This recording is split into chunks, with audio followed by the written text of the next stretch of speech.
Hey everybody, this is Talking Movies with Sean, Kenny, and Jim, and I'm Sean. I'm Kenny. I'm Jim. And tonight we have two special guests with us. We've got Bryan, the HorrorPunk, Up, guys? and we've got Larry, the Horror Cat Dad, making his first appearance on the show. Hey. Welcome, gentlemen. Welcome. Yes, welcome. Welcome to the craziness that is the Tuesday night show. Fantasy Island. Yes. And we've got people in the chat already. We've already got Texas saying Hey, hi Texas. to the Yam King Yeah, and Greg and Mr. Dan, Ken. So we've got our regulars here. So everybody's here. Welcome. We are doing horror franchises tonight. Kind of a free-for-all topic. Hey, Mike. I'm glad to see you here. Hey, Mike. Oh, how is Mike doing? Yeah. He was back in the hospital yesterday. So. Yeah, I'm kind of surprised to see you here. So that's awesome. Hope you're feeling better. Name a wing of that hospital to Mike. About it. So we're doing horror franchises tonight. It's just kind of going to be a free for all. We're just going to just start yapping about them and leaning on Larry and Bryan and Jim to lead us through the wacky world of horror franchises, both U.S. and international, if they come up. I am notorious for starting franchises, watching one or two movies, and then never going back to them. So I'm not the best person to talk about franchises, or at least finishing them or getting to the end of them. So depends on the franchise. Yeah, I was gonna say it depends on the. It definitely depends on that because I've done the same thing. So yeah. Okay, Mike says he went in the hospital last Monday, came home on a Thursday, doing good. All right, excellent, good to hear. good job. It's awesome, Mike. Kenny will be talking about Kmart. I love those submarine sandwiches at Kmart. I could talk about Kmart. My mom chasing the Blue Lake specials all around. Mom, we don't need dish rags. Blue Lake special. See, Texas, I can talk about any subject. That's why he's here. That's right. I did want to get one subject out of the way. I've been notoriously absent from YouTube talking about it. You can see from my shirt. Ace Frehley passed away last week, and I was going to do a video about it. He's a member. He's my favorite member of my favorite band of all time. If you've watched my channel, you've seen me wear Kiss shirts. You know, 1 out of every 3 videos I'm wearing a Kiss shirt. He was. I didn't play guitar. I tried to play guitar, but he's the reason I picked up a guitar, and he's not the reason I failed at guitar. But I just wanted to say, just something about him passing away, that it was a big loss to me personally. And I had a chance to meet him back in 1988, which is kind of a funny story. Me and my friend Dan, not our Mr. Dan, but we went up to the Richfield Coliseum, which is no longer in Cleveland anymore. And we went up to hang out in front of the Coliseum and just around the Coliseum, hoping we would see him by the tour bus or something. We get a chance to run into the band. Didn't see him. We did see Nico McBrain from Iron Maiden riding in a Chevy Nova, which was interesting. Okay. But we didn't see anybody. So after Ace Frehley played the opening set, we left. We didn't watch Iron Maiden. We went out back and we just hung out by the tour bus. And the band, Frehley's Comet, walked to the tour bus, and we got their autographs one by one, but Ace wasn't with them.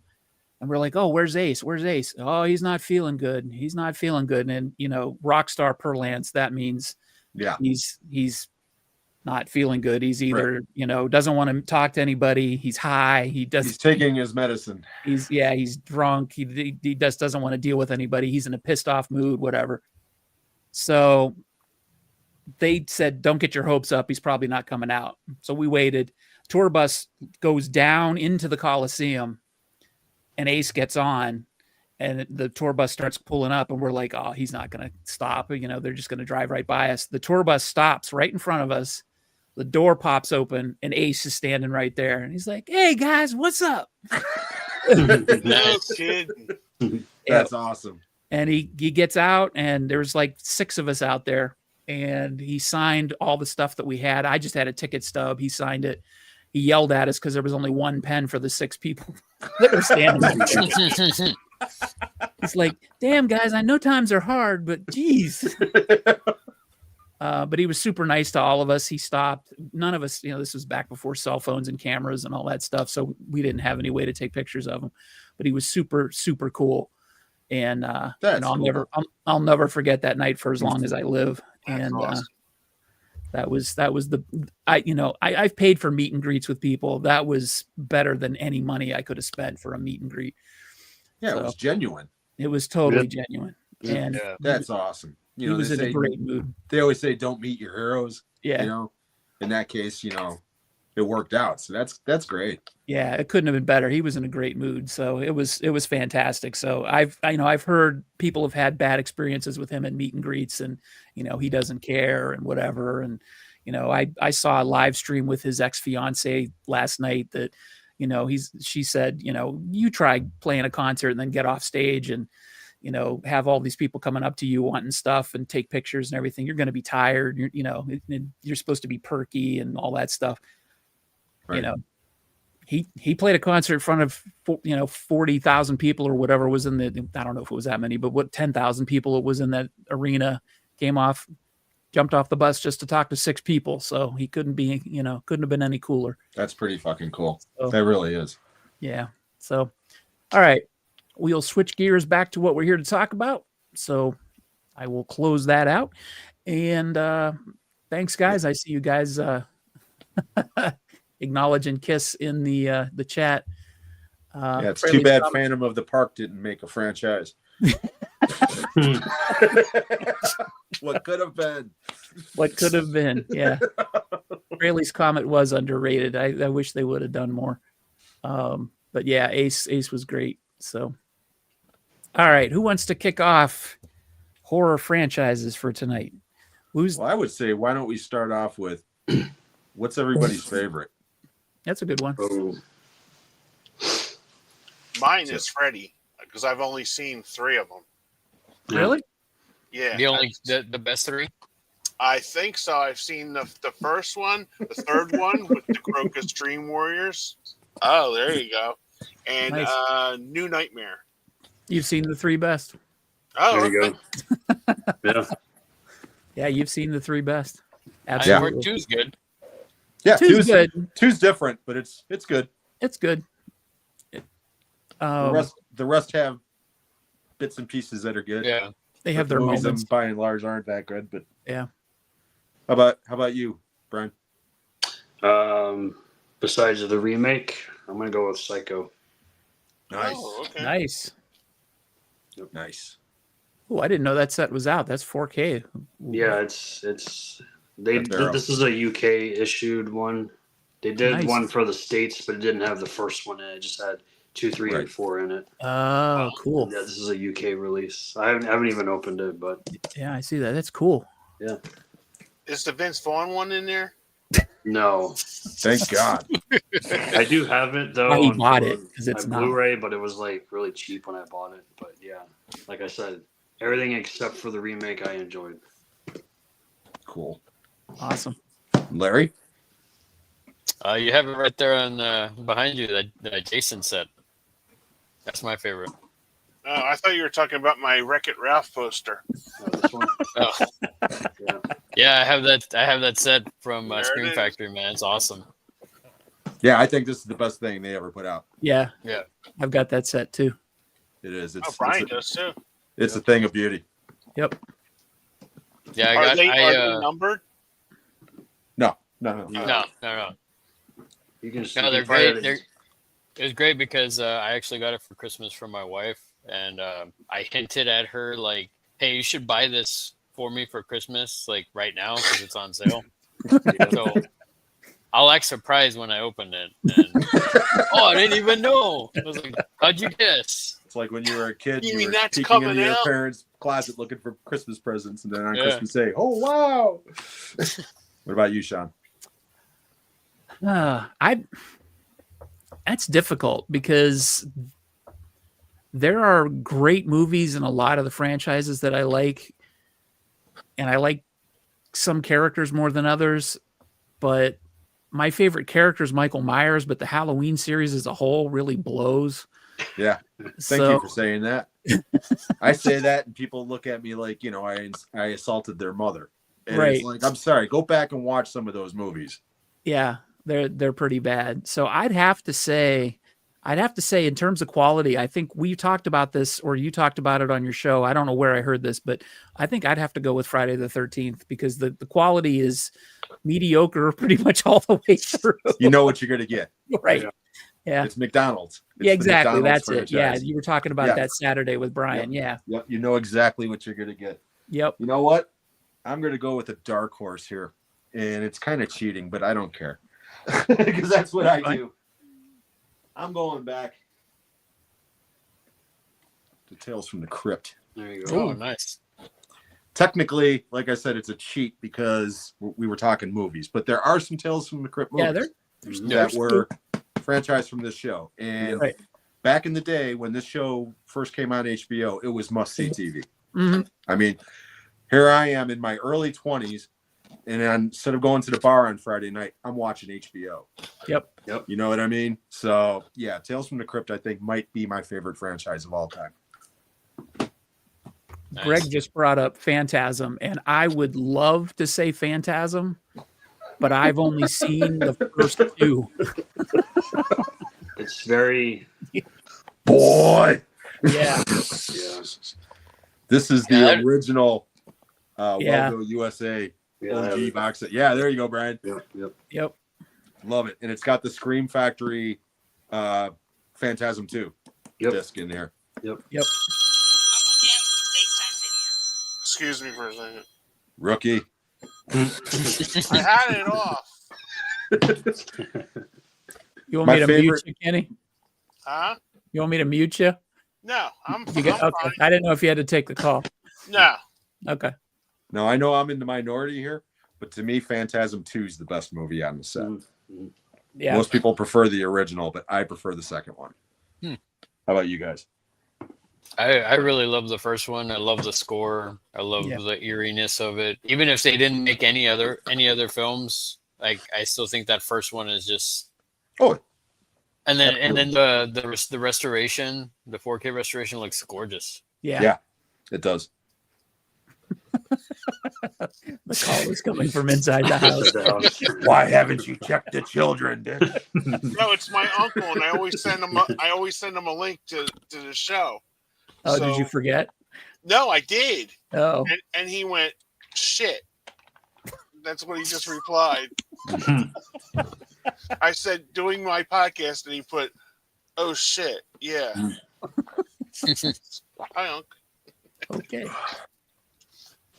Yeah. Now I wanted to ask this of you guys, like, so franchise, is that like more than 3? Like, what do y'all consider a franchise? Anything that's above 3? If it's just one movie with a sequel, to me, that's not a franchise. But if it's at least 3 or more, that's a franchise to me. Yeah. Okay, so then Warlock is just, it's not a franchise then. There's 3 Warlock movies. No, there isn't. Well, technically, there's only one. In the same way that RoboCop is only one movie as opposed to 4 movies, so.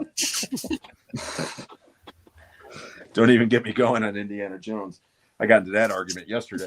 Oh, I'm how many films made the cut in that franchise? 3. 3? 3. Okay. All right. I'm I was just surprised, curious. Bryan, you didn't say Chucky. Oh, some of them are good, but some of them I just couldn't really get into. Oh, okay. See, and that was the thing for me. So, like, when I was younger, I liked Nightmare on Elm Street. And then as I got older, Michael Myers started becoming my favorite. But as I've gotten even older, it's like when I actually think of, like, out of all the Freddy movies, I only really like maybe 3, maybe 4. Yeah. And then Michael is the same thing. It's just like I like 1, 2, 3. I have a soft spot for the Paul Rudd one, and then I really really enjoyed 2018. Yeah. And there's parts of kills that I can, as long as you fast forward the Evil Dies Tonight stuff, it's actually pretty good. And then, I mean, they just ruined it with the end with ends. But there's a lot of them there that I would like watch, and I'm just like, man, I can't get into this, So it's like I look at it as out of the whole franchise, how many films do I actually like? And Jason is the one that I used to watch the marathons on USA all the time, and I just, whatever order it was in, I could watch it, and I'm like, man, I loved it, Yeah, that's why I picked it, because it's a consistent level of quality. It doesn't mean that there's great ones and there's not great ones and not bad ones, but they're all pretty even. The bad ones are bad, and the good ones are just good. But you know what you're going to get, like Jim said, and like Goes to Hell. Yeah, that's the worst one. Don't get me going on that piece. Yeah, of shit. That one's like an aberration. I don't think I'd even watch that if I did a marathon. I get easily triggered with that movie, man. Yeah. Trigger. Damn you, Bryan! Damn you! Actually, here you go. Here's a better one. There you go. Now there's a movie. See, Jim and I have a soft spot for that one. Yeah. Because again, well, I mean, me and Bryan talked about it the other day. Yeah. Jason X knows exactly what it wants to be. Yeah. Unfortunately, the audience doesn't. Right. Because the audience takes it way too seriously, and it's a fucking Friday the 13th movie. What'd you think about what'd you think about the remake, though? I like the it. remake. Yeah. It was like they took the first three movies and put them in a French the first press. 20 minutes of the movie. It's like Yeah, you said it pretty well, Jim, earlier when you said like it's like you're getting all three and they're just smashing it together. It's just that's basically what it is, and then they take it to a whole other place, Yeah. And I just like the brutality of that movie. I mean, that movie just doesn't give a fuck. It's pretty brutal, especially the unrated cut. Mm-hmm. That sleeping bag scene, somebody asked me and Bryan the other day on my show, what's your favorite kill in the entire franchise? And I said, the original sleeping bag kill in New Blood is still my favorite kill of all time in any horror movie, just because it's so funny and brutal at the same time. But the remake took that gag and cranked it up by 11 by stringing that sleeping bag up in a tree and then putting a bonfire under it. And it's like, Jesus Christ, how horrific must that be? And I mean, it is. It's just that's why I like the remake. Like Halloween Kills could have been that if they would have taken all that Evil Dies Tonight bullshit out. Yeah. Like Larry said, he scans past that shit and it's a great movie. I'm sure it is. Yeah, I mean the brutality of that one, especially when when I first was watching it, I got up before we got to the hospital stuff. I was like, okay, so this movie's just Michael's pissed. Yeah, I'm on board with that. That's cool. Yeah. And then they started doing that stuff. And I was like, ugh. And then they started beating him at the end. And then I was just like, oh man, what is this? And all of a sudden he, just goes ham on everybody. And I was like, okay, I can go with this. But again, it's just that middle part that part where it's just the Evil Dies Tonight stuff, or the hospital stuff. Yeah, take that crap out and it would have been a much better movie. Let's put it that way. Yeah. Yep. And Halloween Ends, that opening scene is phenomenal. Yeah, that little bastard takes a face plant. I mean, I'm sorry, I don't want any little child to die, but I gotta admit that scene is like, But other than that, man, that movie sucks. I'm sorry. Yeah. Seeing that emo guy basically making Michael Myers his bitch for 80% of that movie was the low point of that series, up except for Busta Rhymes kicking Michael Myers' ass in Resurrection. I'm sorry. Yeah. And even that's got like a little bit of a notch higher than Corey Cunningham beating up. Yeah, because it was actually funny. Yeah. Yeah, that's true. Victor made a I'm waiting for them to make the Busta Rhymes figure. Come on, bitch. Victor made a comment about Texas Chainsaw he says is with me is apparently one of the messiest in terms of continuity. I've only seen the first Texas Chainsaw, and I don't even want to bother with the other ones just because it seems like a nightmare to navigate. Yeah. You don't need to. You don't need to. Yeah, I agree. The first one is the best one. Nice. That's But I still get- look. No, this is the 4K. Oh, okay. Just the 4K. Nice. With the bonus disc that has like a feature length documentary on it and a bunch of other like extras. Oh, cool. I own the first I mean, two. and You that's really all only I- need the first one. I mean, That's all I have. Yeah. I've seen the first one like 3 times, and I've heard so many different opinions about every entry. Like, oh, the second one's great if you have a weird sense of humor. Oh, the second one's the worst one if Oh, it's the worst divisive. one you've ever made. And then the third one is and then I get lost. I'm like, wait, is the third one a remake or is the third one a prequel? I can't even keep them straight, and I don't even want to bother. No, the second one, part 2, makes a great double feature with Maximum Overdrive. Because that's how I saw it originally. And it's literally 4 hours of cocaine on the screen. I mean, it's just, it's great, man. But other than that, yeah, the first one is definitely the only one you really need. Yeah. And In my fantastic. opinion, anyways. I know other people that will die on that hill. They will watch anything with Leatherface in it, you know? Yeah. Yeah. Once And they're again, rebooting that shit again. yeah. seriously? Yet again. Yeah, Yep. Blumhouse is doing it now. How- Seriously. Because me and Bryan were talking about that the other day. It was like Mhm. Leatherface is an icon. I mean, you Yeah. can't take No. that away. But is there enough meat on that bone to where we really need to tell that story again? I mean, So Huh. am I this I printed out a list of horror franchises, and this said there's 9 Texas Chainsaw Massacre movies. at least. At least. What the actual fuck can they make 9 movies out of? Dude, how can they make 10 Children of the Corn movies? Well, that they just slapped the title on a stupid movie. Or That- Hellraiser movies, you know? Holy God. To be fair, I did like that. I guess the remake one that was on Hulu.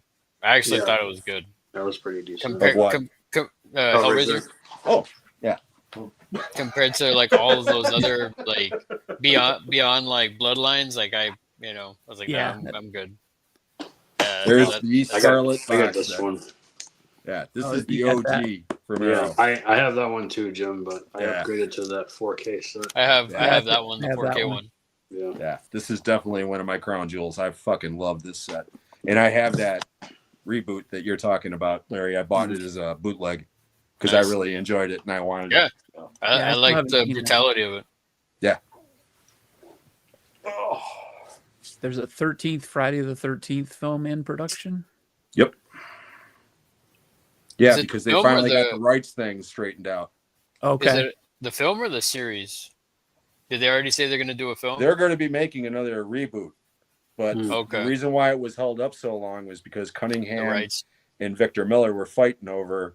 Yep. One has the rights to Friday the 13th. The other one has the rights to Jason. Mm-hmm. So that's the whole thing. And that's why they were doing Crystal Lake as Crystal Lake, right? The Mhm. series. That's a Yep. series, yeah. That's on what, Peacock? hmm Never watched it. Well, No, no, it it didn't just come out finished filming. Like they Oh, just wrapped okay. filming on it, so like it's not out yet. That would explain it. But apparently, I think 824, they're behind the show. So I think so. Yeah. we'll see how that goes. That's hit and miss with me, A24. Yeah. When they're good, they're real good. But there's an awful lot that I just scratch my head and go, really? Yeah. So, hey, Kenny, you got anything? No. Okay. How about the Evil Kenny, Dead series? Hey, you do have a horror film franchise, and you have a favorite one. That's true. Abbott and Costello Meet. Yes. That is a There you go. franchise. Frank- That's a Absolutely. franchise. Yes, I love all those movies. Have you seen? I love the Invisible Man one when he's eating the pasta. I love that. Have you seen Army of Darkness? Oh, yeah. No. Part of the Evil Dead movies? You would love this. I've Yeah. heard of All- movies. I've heard You of would- them before. You would really enjoy Evil Dead 2 and Army of Darkness. Yep, Sam Axe is absolutely. in that. And the TV show. You would love the Yeah, TV TV show is great. Yeah, I haven't seen that. I like Burn Notice. Yeah, I like Evil Dead 2 is my favorite. Army of Darkness, I feel like it gets a little bit more like on the silly side. Yeah. Like on the Oh, comedy yeah. side. It's still really good. I have a lot of fun with it. But still, like, I think Evil Dead 2 is that perfect balance of horror and like that comedy, dark comedy. Yeah, I Army agree. of Darkness is a cartoon. Yeah. It's literally a cartoon. Oh yeah. There's only one blood scene, okay, the geyser of blood, which is kind of comical, and one F-bomb. Other than that, if they could do it over, that movie would be PG-13. If it went in front of the ratings board right now, it'd be PG-13. I don't know why it's rated R now. I really don't. Yeah. But it's great. I fucking love it. I always thought it was PG-13. Nope. No, it's Really? It's rated R. Wow. And again, one F-bomb. That's Because why he I thought comes it was off and he's like, PG-13 because it was just Hey, the one. yeah, get the fuck off. Yeah. That's the only one of the series I saw theatrically. My girlfriend at the time and I went to see it, and we just after we came out of it, we were just like, "Oh, that's like Evil Dead PG-13," and I never really checked it to see if it was PG-13 or not. I just always assumed it was PG-13. That's crazy. So you're the other person that saw it theatrically. I thought Yeah. I was the only one. Nope. 3 times, buddy. No, I just went once.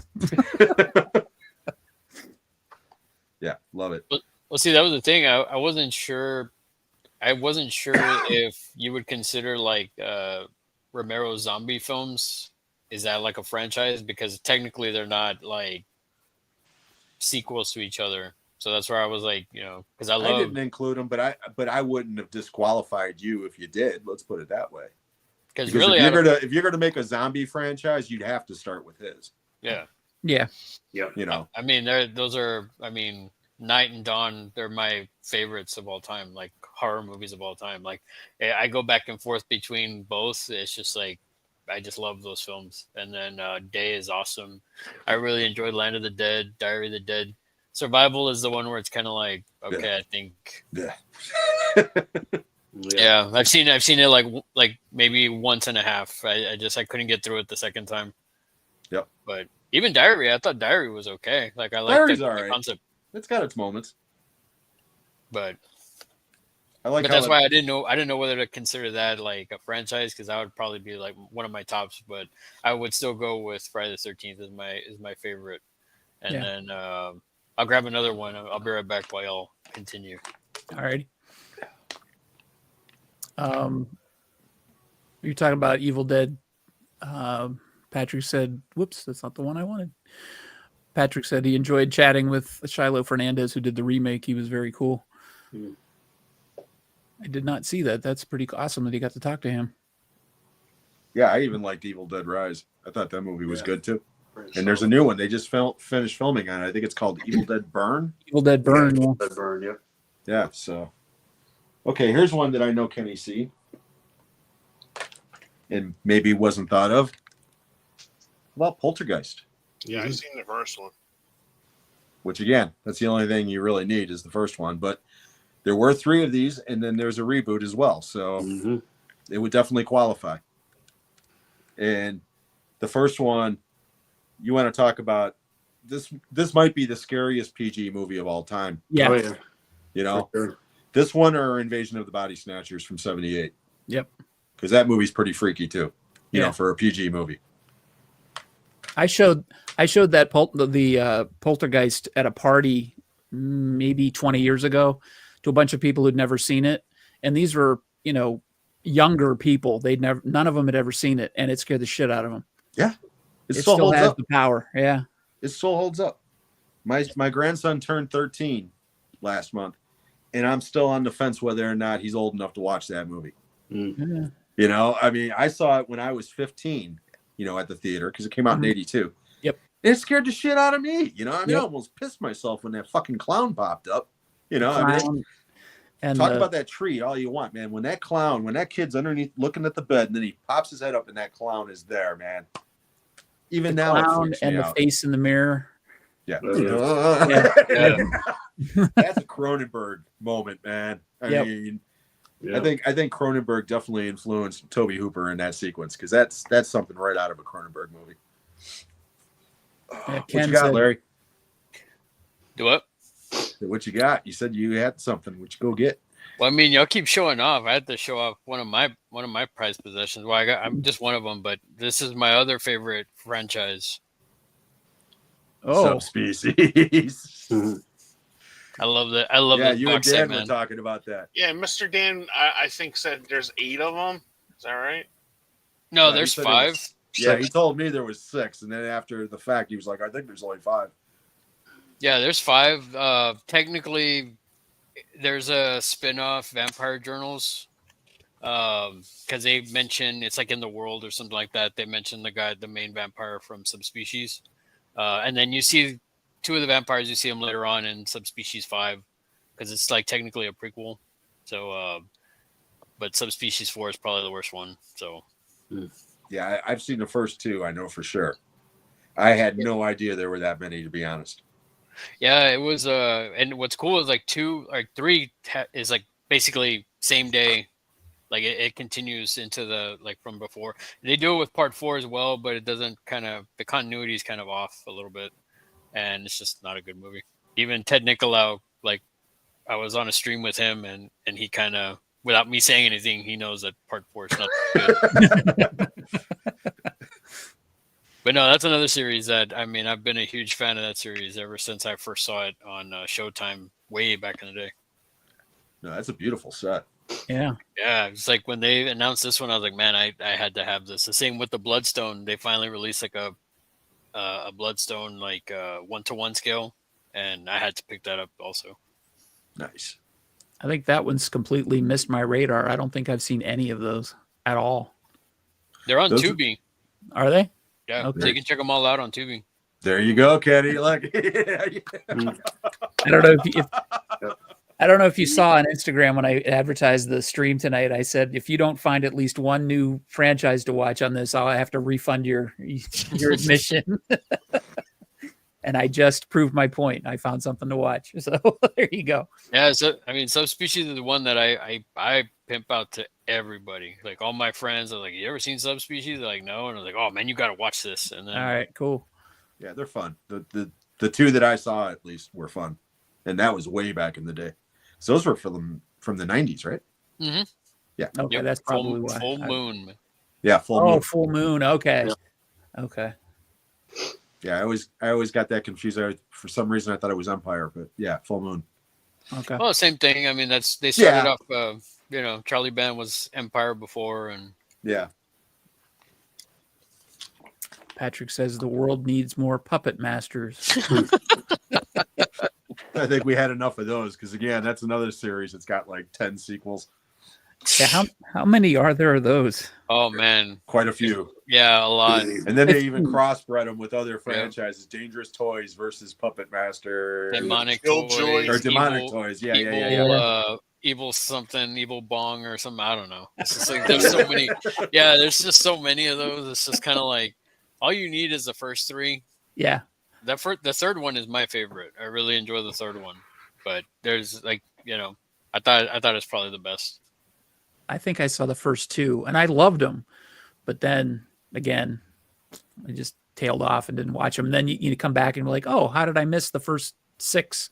I didn't even know there were 6. Yeah, I'm never gonna get caught up, so forget it.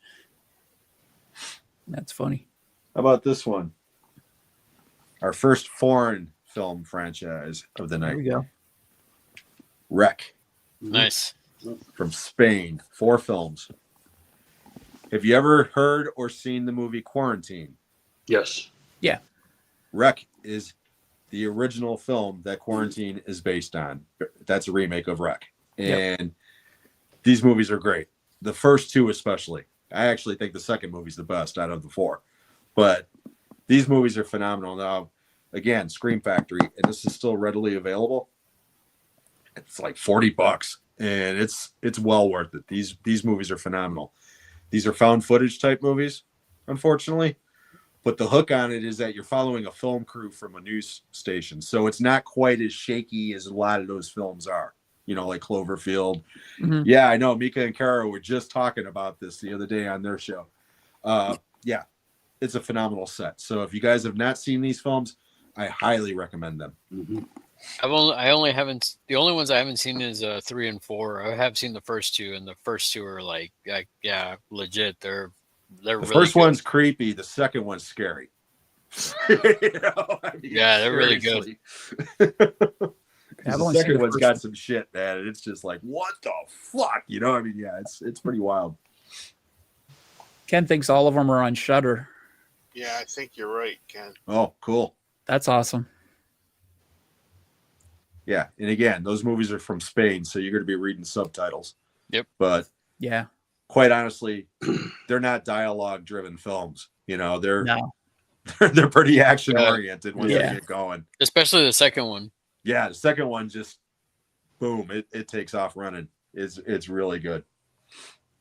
All right, is it different crews in each one, or is it? Well, the first one's the news crew. The second one, there's a spot in the movie where there's like another rescue squad or SWAT team or whatever that's trying to get in the building. Mm-hmm. Part 2 is you're following them. Okay. And it's like the two movies are happening at the same time. I gotcha. Okay, that's cool. The second movie, you're getting a little more information because you know what happened in the first one. Okay. Right. So with that knowledge, it kind of cranks it up a little bit, but it's also a little bit more conventionally shot. Gotcha. So it's not quite as, it's got a bigger budget and everything else. Right. And it is, man. There's some turns in that movie that it's like, holy shit. Yeah, it's pretty wild. Yeah. I don't want. I'm choosing my words carefully because I don't want to give anything away. Yeah, don't give it away. Don't spoil it. Because I saw the first one, I loved it. Yeah. But if you think the second one's better, the direction that the series goes in, you don't expect, and that's what's so cool about it. So okay. Stacy's here, and we've got a question. Should there be a Prowler trilogy? Did they ever make a second one? No. Oh, okay. I was gonna say. Honestly, like I wish they would have made more My Bloody Valentine films. Would have been cool if they did, but I don't think they were going to. No, but you're right. I wish they would have made a second one. That's especially after the way the first one ended. I mean, I was like, man, why didn't they should have made another one? I know they did the remake. The remake's actually decent. I haven't finished watching it. I only started watching it not too long ago, just because I didn't get past that one scene.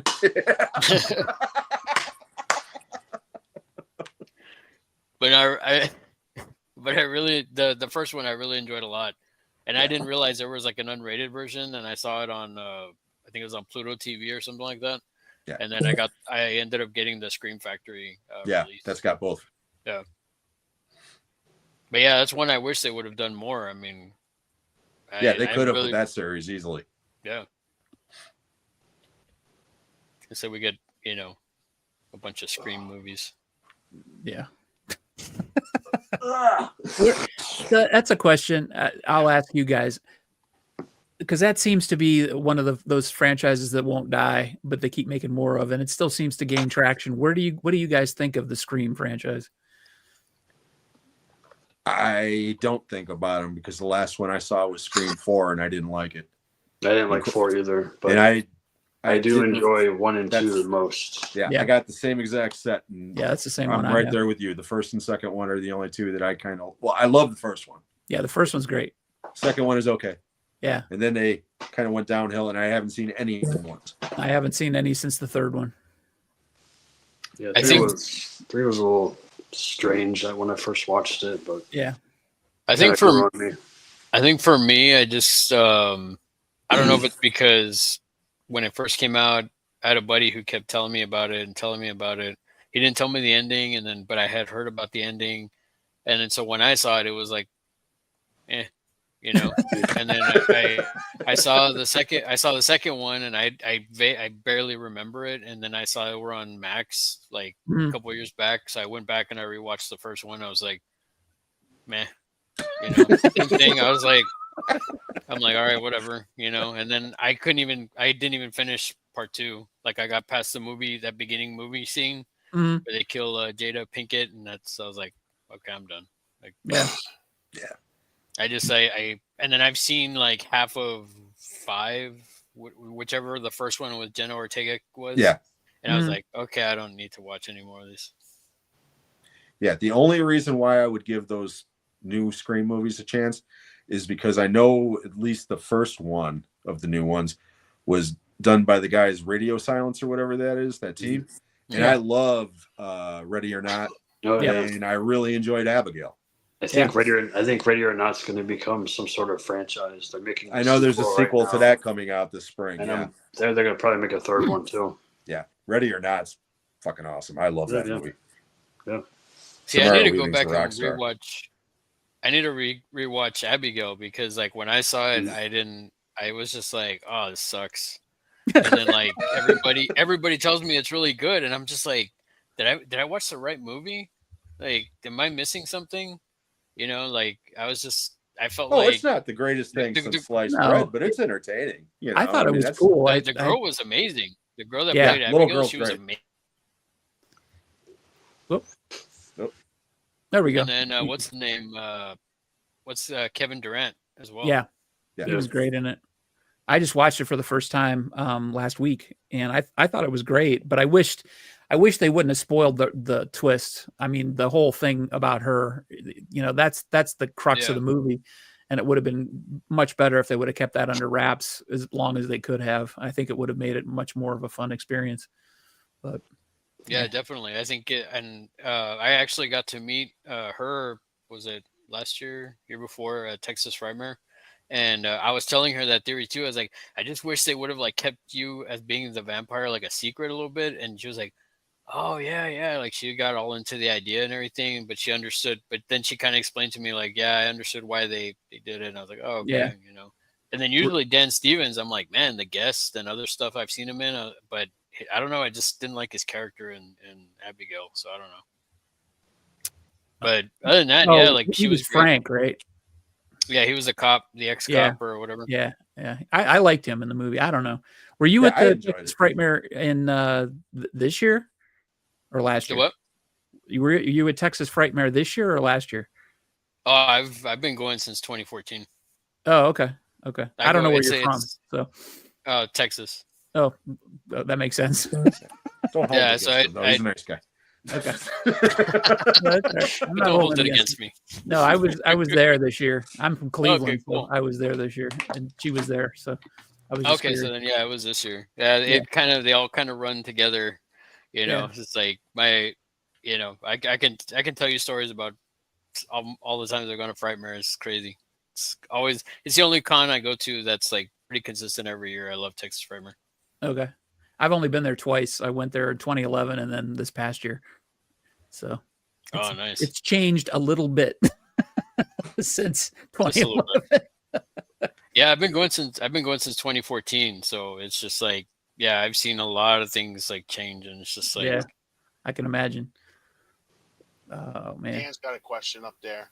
What you guys thought about X, Maxine, and the other one? Pearl. Haven't seen them yet. I've only seen X. Pearl's the best one, in my opinion. Really? Pearl, yeah.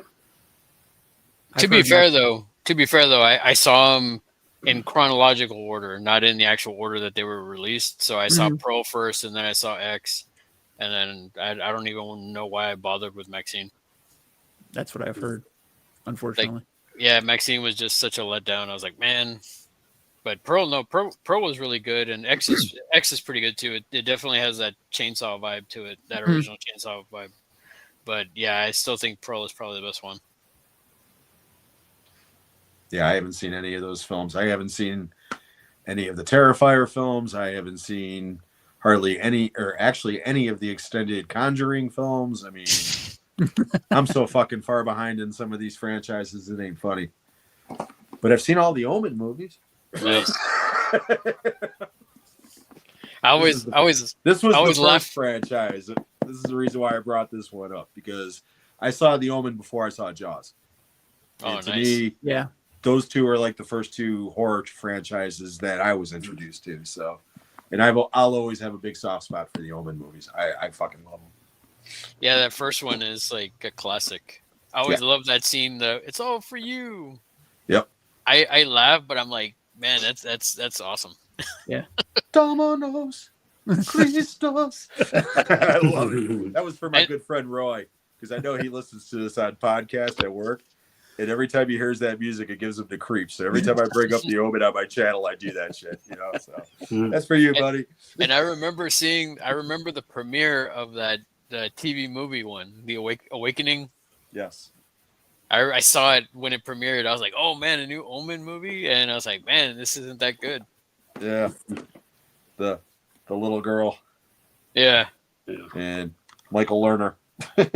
Yes, it's pretty bad. But this one, the remake, is much worse. Oh yeah. This is an abomination. I mean, it really. If I didn't have the gap in the box, I would have thrown both of these out. To me, the three are really all you need. So yeah, I like the first three, but I haven't seen the other two. Yeah. Victor, you're not missing much.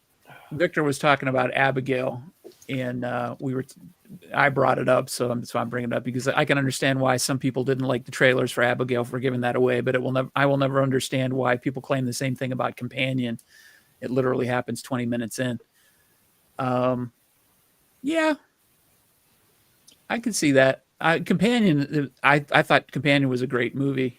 I liked Companion. I loved Companion. I liked it a lot more than Abigail, I would say. I still need to watch it. Yeah, I still gotta watch it. I still gotta watch that. Companion right there. Yeah, I need to check that one out. I still haven't seen it yet. Definitely check it out. But Abigail, like the thing with me is I got hyped up because they said it's sort of like it was supposed to be like a reimagining of Dracula's daughter. And I love Universal Monsters. So like I was like, oh man, that's awesome. Like I was like, that's cool. And then Dan Stevens, I was like, oh man, he's, one of my favorite actors. And I was just like, oh, this is gonna be good. And then I saw the trailer and I was just like, oh no. I hope this is not the whole movie. And sure enough, it was, for the most part, that was the whole movie. And I was just like, oh well. Yeah. With that, she was great. Yeah, with that expectation, I could see why you'd be disappointed. But yeah, see, I went in with low expectations for that movie. I was like, oh, it's going to be a kid vampire with CG blood and blah, blah, blah, blah. Yeah. And I was pleasantly surprised by it, so, but to each his own, Yeah. Sean. Dan asked about the tongue grind. Sean. It's absolutely true. That's great. Absolutely true. Yep. But I think I'd be more afraid of Junior than the girl in Awakening. I haven't even opened that case. Yeah. Because I saw that just like you, Larry. I saw it on TV when it was new. And nope, haven't watched it. Same thing with the remake. I saw that at the theater. Haven't even touched that fucking case. It's like, nope. Well, the funny thing is, like, so with that Jason said, Goes to Hell is the only one I haven't opened yet. Like, I've gone through all of them except Goes to Hell. Yeah, I forced myself to watch that because I decided last year I did a ranking video and I wanted to be fair, and I ended up watching them all again, even though I had seen them so many times. And it was like pulling teeth getting through that bad boy, but I made it, man. Between that and Takes Manhattan, Jason Takes a Boat Ride. Yeah. I just, fucking dreck. It's come up in the chat twice now. Mr. Dan has called it out, and so has Victor. Have any of you seen the first Omen? I haven't seen that one yet. No. I was hesitant about seeing it, and then I heard really good things about it. Yeah. And now it's on Prime, but I haven't gotten around to watching it yet. But I am going to be watching that one shortly. Yeah. Hopefully by the end of the month. I've heard nothing but good things about it, and Mr. Dan's endorsed it, and so has Victor. So. Yeah, I heard it's one of those movies that's much better than it's supposed to be. Yeah. Yeah, I've heard nothing but good things, so I'm definitely going to check it out. But you said it's on Prime? Yeah. Sweet. Cool. I'll just check it out. Yeah, because I remember that came out right around the same time as Immaculate. Yeah. And they were kind of like pushing them both, and they were, here's the nun who's going to be giving birth to the Antichrist type thing, So. Right. Nope, there's Ken. There's another one. So. Cool. Yeah, I'm going to be checking that one out. Yeah, I'll definitely check it out too. All right, I love that shirt of yours, by the way, Brian. I just noticed it when you went back a little bit because I saw a house up there, but I didn't see. We're gonna talk about house. Yeah. That was my next pick. Cool. I know there's like a complete box. I only have the 2 stories and then 2 and 3 separate, or 3 and 4 separate. Excuse me. And do you guys enjoy the House series? I've only seen the first one, unfortunately. I've only seen the first two. one. I haven't seen the third and the fourth one. Well, See, the third one was, I saw that as the horror show. Yeah, the horror show. Yeah, when it was released theatrically, and then overseas they released that as House 3. So, yeah, I've seen the first three. I haven't seen the fourth one. The fourth one's really goofy. Yeah, it's like a TV movie or something, isn't it? I think it's or a direct-to-video or something. Yeah. Well, William Catt comes back in this one. Oh, cool. And there's a scene that always sticks out to me in part 4, and that's the scene where there's like a talking pizza, played by Kane Hodder. No shit. Nice. So that was silly. But yeah. Oh, I think I've seen that on In Search of Darkness. They showed a clip of that where he's like, "Come and get your pizza" or something like that. It was something like real cheesy. Some weird. No shit pun like intended. Yeah. So weird. Yeah, I remember the horror show came out like 6 months before Shocker. Yeah. Because they have very similar plots, where there's a guy who gets executed in the electric chair, and then he comes back and starts haunting. In this case, in the horror show, Lance Henriksen's the cop who put him away, so he's like haunting him. Who's the lead? Bryan James. Okay. All right. You know what I'm talking about? Yeah. All right. Lance Henriksen's the cop, and I forgot who played his wife, because I saw that movie, like I said, at the theater when it came out, and I don't think I've seen it since. That come out around 90? That would have been 89 or 90. 89, yeah. Okay. Yep, I remember that. Okay, so I've seen that one, but I don't remember anything from it, but I remember it. Yeah, and the second movie's more or less a comedy. That's got Ari Gross and John Ratzenberger's in that, I think. Yeah. I'm surprised we didn't get like another Shocker. Hot take, but I actually enjoyed Shocker a lot. I did too. I love Shocker. Good. But that movie flopped big time. That's why we didn't get another one. He was hoping to make another Freddy Krueger, is what he was trying to do. Hey, Roy, you're up late, buddy. Hey, Roy. His ears were burning. See, hey, I gave you a shout out not too long ago. Domino's. See, Roy was deep asleep over there in the UK, and he heard that shit in his sleep and just woke up. You know, as soon as you did that, his eyes just. Thanks for being here, Roy. You're awesome, buddy. The horror show is on Tubi, says Ken. So nice. Everything's on Tubi, it seems. Yeah, it's great. No, what about Toxic Avenger series? See, I thought you were going to hold off until the recommendation of the night for that one. Well, I mean, for me, I would recommend something older, but yeah, I'll wait on that. But yeah, no, I love that. I love that remake. The remake's really good. And I mean, I used to watch the series all the time. Again, on USA, they used to show them all the time on Up All Night. That's where I first saw them, was on Up All Night. Yeah, I watched the remake based on your recommendation. I liked it. I didn't love it as much as you did, you know, obviously, but I definitely liked it. It was fun. And yeah, it's fun. Peter Dinklage is a lot of fun in that. I did not recognize Elijah Wood. 3/4 through that fucking movie, Penguin. I finally was like, "Holy shit, that's Elijah Wood!" I mean, he looks like Danny DeVito in Batman Begins. He's got the same hairdo as the Penguin. Oh. Yeah, it's wild, man. I mean, yeah. And then Kevin Bacon's just, he's just having a great old time. I still can't believe those three are in that movie.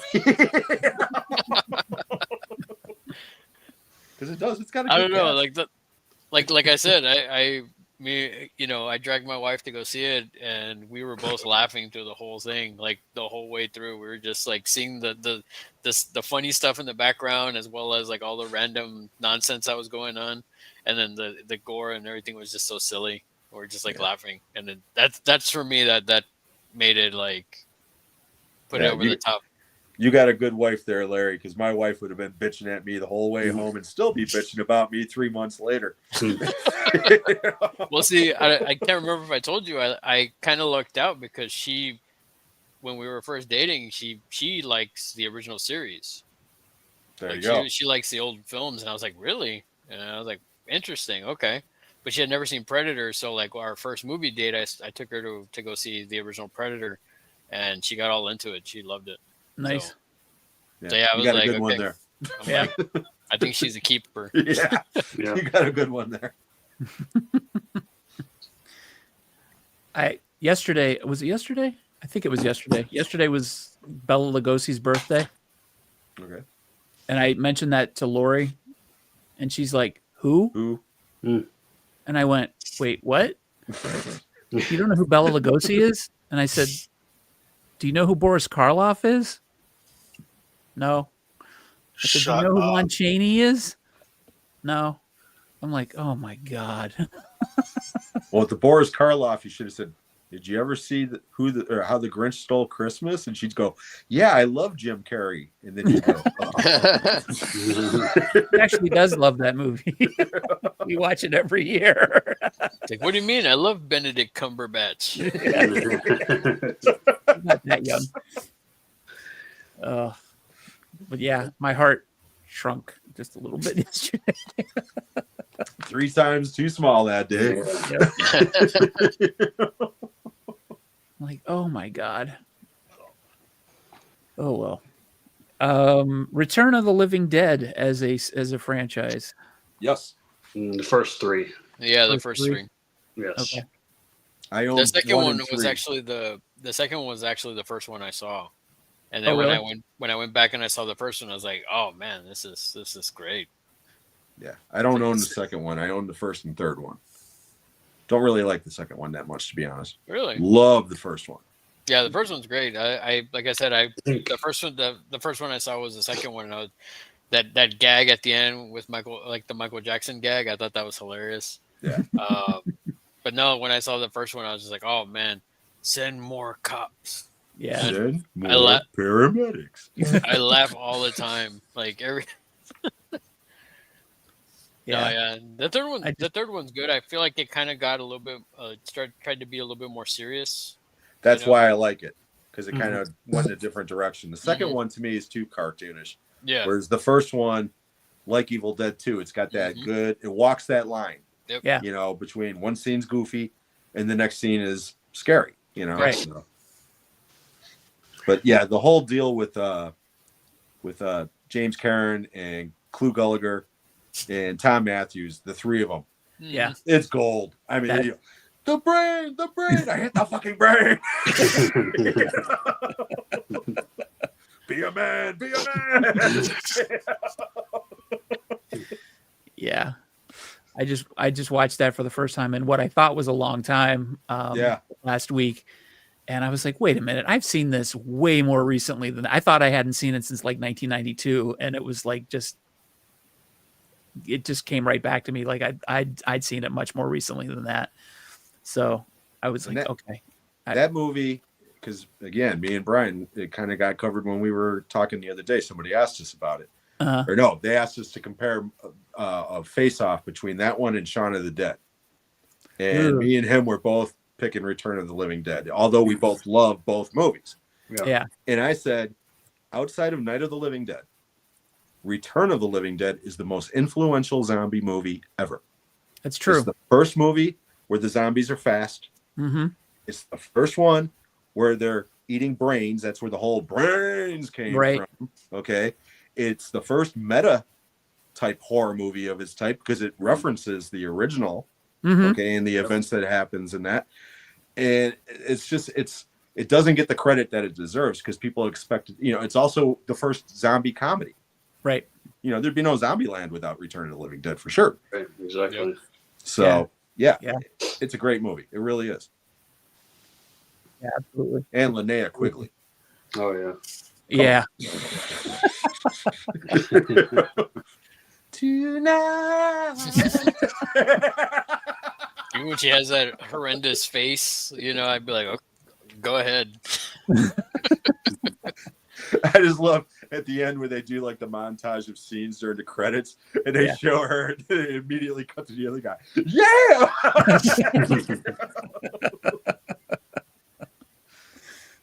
That's the same actor in Friday the 13th Part 5. Yeah, He's in a porta Miguel john. Nunez. Okay, bitch. Now you're gonna get it.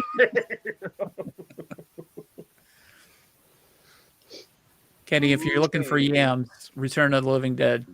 Oh, There you go. Return of the Bryan had a video out. Go to Bryan and Larry's channels too. absolutely. But Bryan, you had one. What is it? Class of '84. Yeah, it's a good movie. That is a good one. Never seen it. Michael J. Fox. Yeah. Roddy McDowell's in that, and I think one of his best performances.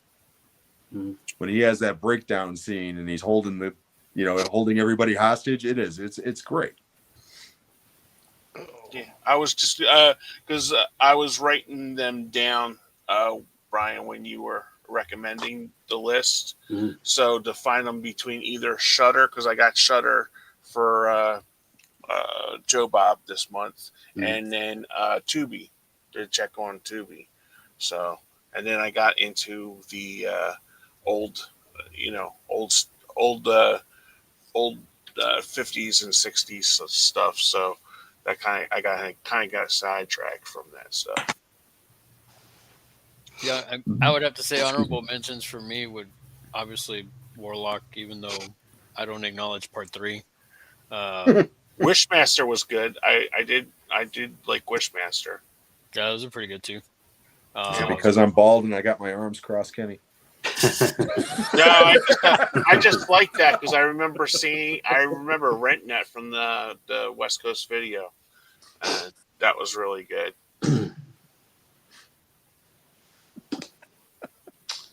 I don't know what that means. That's a keyword. Michael J. Fox invented a Kmart. I know what the MJF means. I don't get the Kmart reference, but I'll just roll with it. When he had MJF, there's a wrestler MJF. That's what I was thinking. I didn't even think of Michael J. Fox. I was like, he's young for Kmart. Let's solve this little debate once and for all.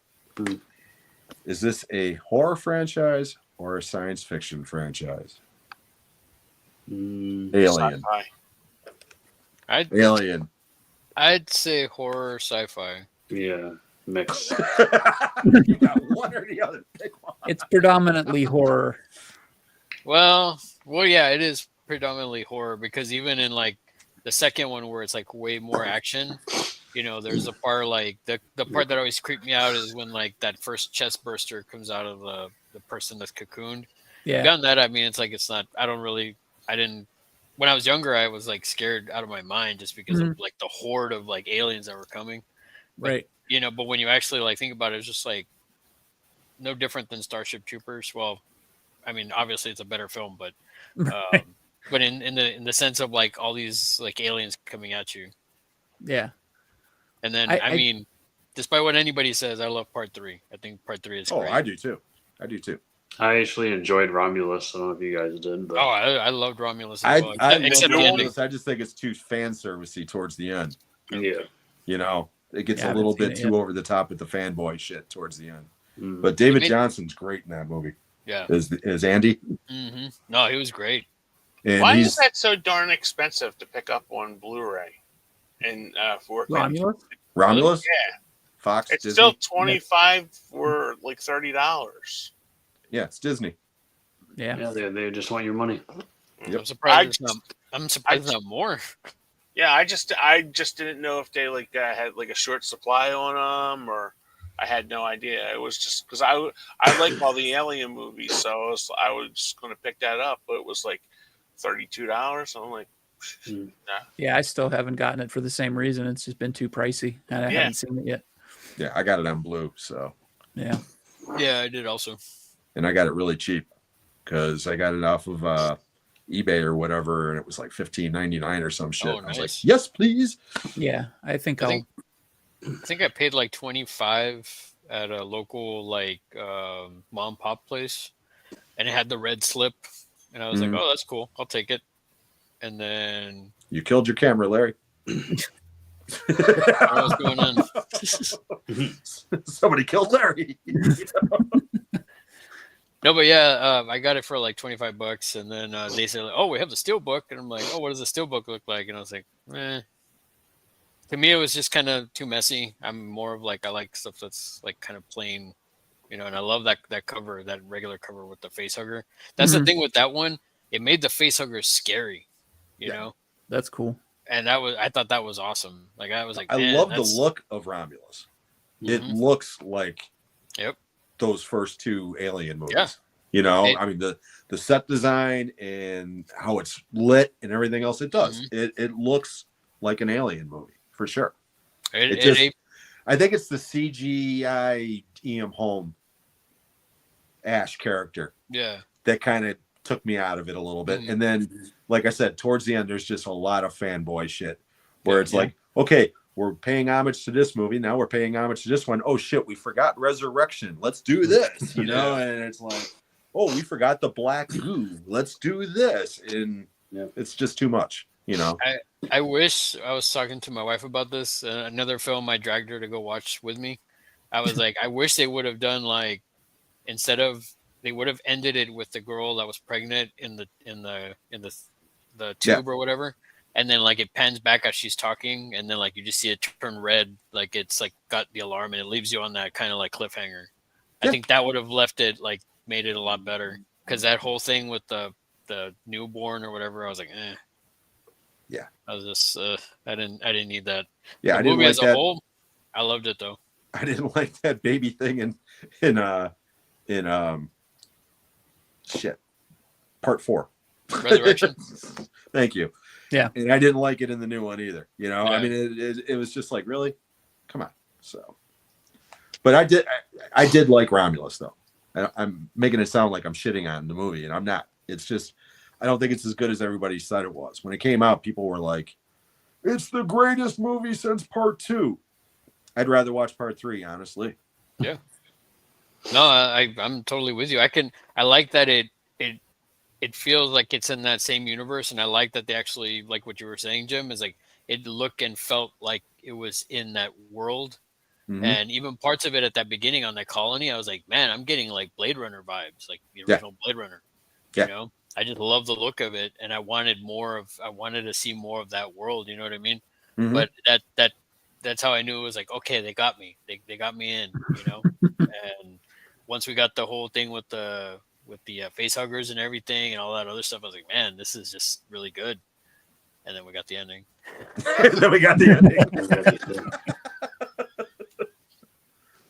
It's like Immoral. Dan had brought up the Conjuring franchise. What do you guys think of that? I've seen the first 2. That's it. I've never seen any of the other ones. Seen 1, 2, and 4. I've only seen the first 2. I was trying to go in order where like as they were coming out. Like so I saw like Insidious 1, Insidious 2, and I was trying to keep up with the series at first.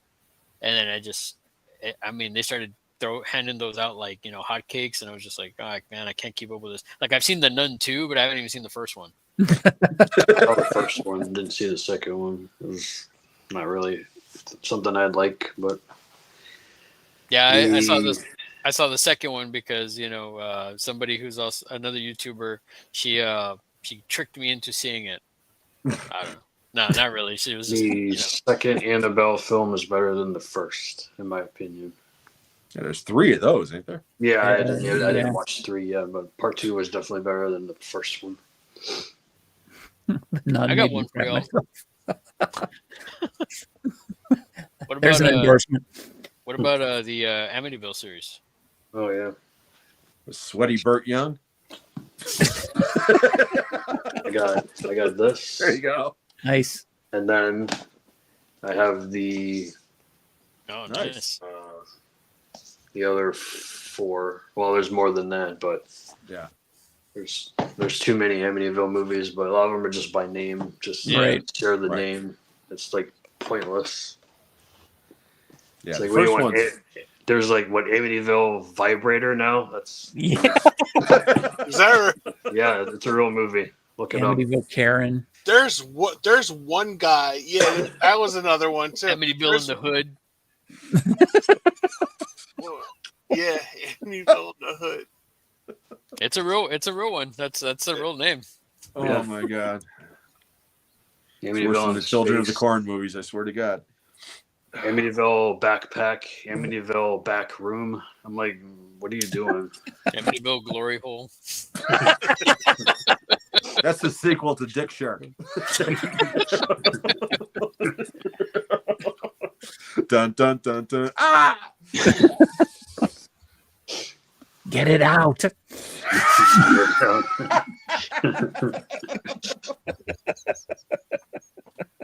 Terrible. Well played. Well played. That was great. That was great. Oh my God. And it was at 7:13 when it went off the rails for good. Hey, how you guys feel about Saw?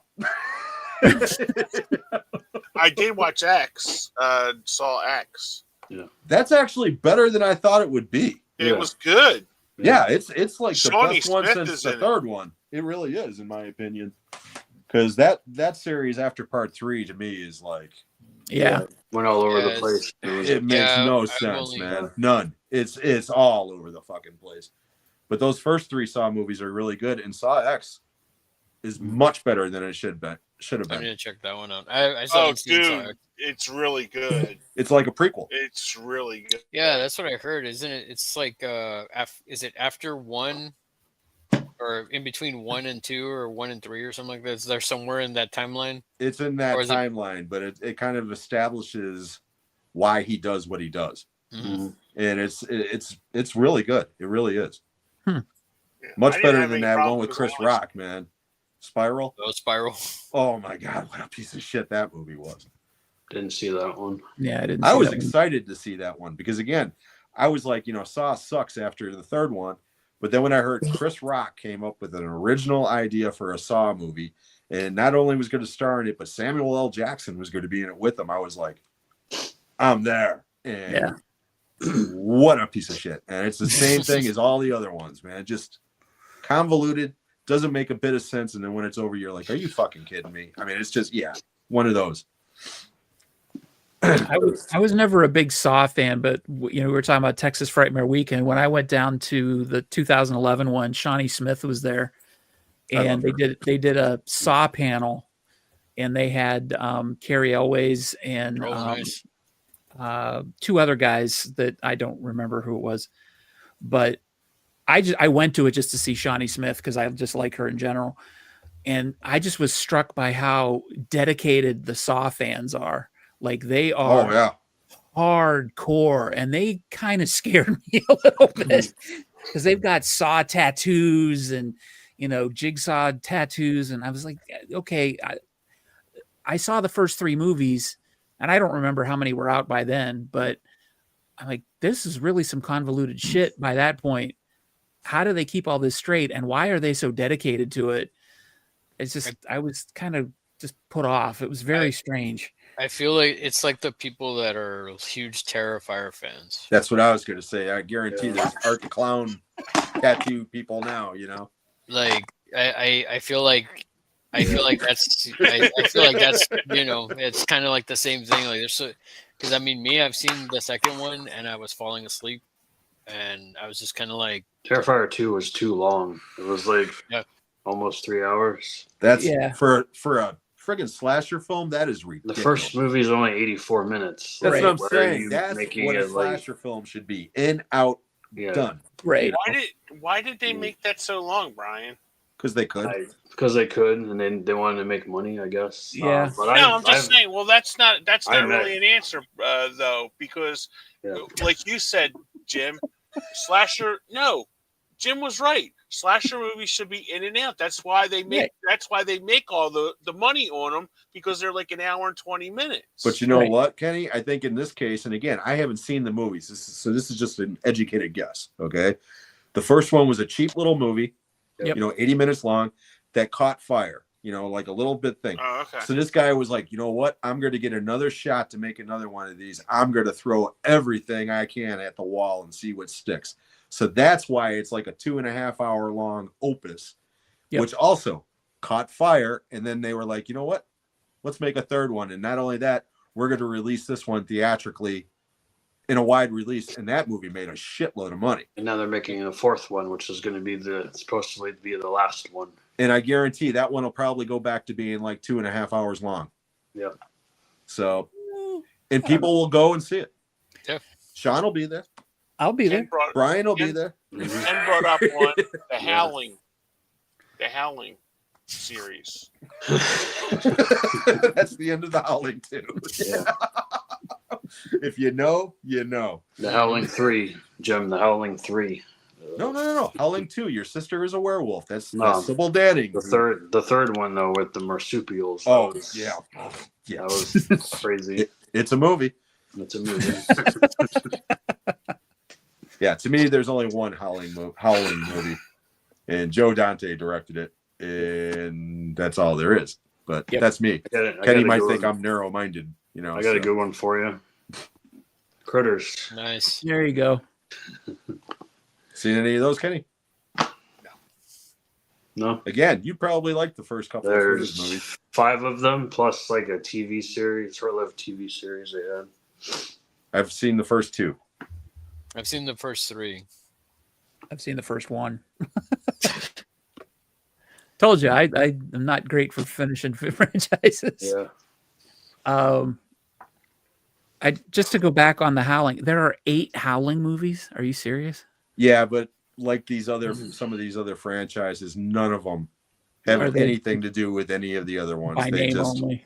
Yep. Yeah, okay. It's like Silent Night, Deadly Night. It's like only the first 2 are like kind of, like they're one after another, but the ones after that are just like complete nonsense. And there's 5 of those, and there's a reboot coming out. And I just saw the trailer for the reboot before we came on. Have any of you guys seen it yet? I saw the story. Yeah, I did. Do you know who's playing Santa Claus in this one? I don't remember. Corey Cunningham from Halloween. Oh my god! But you know what? The trailer actually looks pretty good. Okay. Really? I was surprised because I'm not a big fan of the original. Okay. I like the original. Oh, really? But it's not that I don't. I'm not one of these prudes that's like, oh, how dare you? No. It's just, I think it's just, kind of a cheesy movie. But I do like parts of it. I love the Linnea Quigley kill. It's iconic. I love how Mickey Rooney was so like against it, and then he's in part 5. Yeah. Exactly. But this one looks like it's going to be pretty good, and it's by the same team that did Terrifier. Mm-hmm. So they're probably going to release it unrated, and it looks like it's going to be a gore fest. So yeah, I'll be down to see it. Cool. Anybody a fan of the Urban Legend trilogy? I think I saw just the first one. Yeah, I saw the first one. The first one was good. The second one was okay, and then the third one has nothing to do with the first 2. It's just the third one's Bloody Mary, right, or something? Standalone, yeah. It's called Bloody Mary. Yeah. It was directed by Mary Lambert, which we just talked about. Pet Cemetery. Yeah, Pet Cemetery. Yeah, she did that with the third one. How about Blade? Nice. I mean, technically, there's superhero movies, but Blade 2 is definitely a horror movie. Yeah, Blade 2 is great. With Guillermo del Toro. That movie's a horror movie, and I love the first 2. The first 2. Piece of shit. Third one's a piece of shit. Yeah. Morrow brings up Hostel. Seen the first one. That was it. Same I here. like the second one more than the first one, Really? believe it or not. Yeah, I do. I prefer the second one. I like them both. Some people enjoying part 3. I didn't like part 3. I rented it and I didn't buy it. I own the double feature of the other 2. Yeah. But I mean, the reason why I like part 2, it's not because now it's women getting victimized as opposed to guys, but they show the flip side where you're following the victims, but you're also following these 2 American guys that go there as clients. And seeing how that turns out is really interesting. It really is. And I just think it's a cool. They took that first movie and they just kind of expanded it. And that's what I like about it. Is the second one the one that has like the cameo by Takashi Miike? No, that's the first one. Is it the first one? Okay. Yeah, I haven't seen those films in a long time. Because what's his face comes out, the main character, and he sees McKay and he's like, "So what's it like in there?" And he's like, "In there? with every penny or some shit like that. You know, I mean, it's like, oh man, you know. Waiting for who's going to bring up Leprechaun. Oh, I was going to mention it. You beat me to it. Well, I'm sober on the St. Patrick's Day. I guess I'll watch Leprechaun again. I'm fucked. Not a fan of those movies, but I've only seen the first one. So I've only seen the first one. I did buy the 7 movie set though from Hamilton book. Just because I wanted to abuse myself. There's actually 8 of them now. There's 8 There's of them. 8 of them now? Yeah, because it's got like Origin. Leprechaun Origin was like the last one, right? Yeah. Wow. I thought there was like 4. Or no, 5. I thought there was 5. Well, no, there's 2 Leprechaun. I think 2 Leprechaun in the Hoods. Yeah. And then there's I think 4 is the one in space. Yeah, I knew about the one in space. I knew about the one in the hood, and I knew about the first 2. The Vegas one is the 3rd one, if I'm remembering correctly. The 3rd one was pretty solid, I thought. Who says, is this Leprechaun or Vacation? He goes to Vegas. Yeah, I think part 3 was the Vegas. Yeah. I'm just stunned that there's 7 fucking Leprechaun movies. No, there's 8. There's 8. Holy shit. There's 7 VHSs now. Oh God. Yeah, I know. Those are constantly. There's another one that just came out or is coming out. Yeah, Halloween. Yeah, that's part 7, I believe. Looking at my shelf over here. It's like those Paranormal Activity movies. Oh yeah, I got that too. Yeah, I don't like those movies either. The first one was pretty, I guess, original. That's kind of why I enjoyed the first one when I saw it the first time. I went back to watch it recently, and I was like, yeah, it doesn't stand up. Not really. Lots of dead air in between. I watched Next of Kin, and I thought it was not. It doesn't even really go with the story. I don't know why they made that one. So they could fill up the box set. Yeah. Yeah. There you go. Greg brings up the Prophecy franchise movies. Yeah, I like the first one. The first 2 are good, actually. First 2 are good. Yeah, Walken's awesome. No, it's Adam Goldberg is the guy that I love in that movie. Just kill me, man. Just kill me, please, Gabe. Just fucking kill me.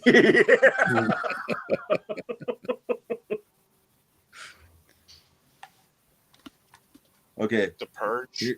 Here's one that a franchise that I thought jumped the shark a long time ago, and then they rebooted it this past summer, and it's phenomenal.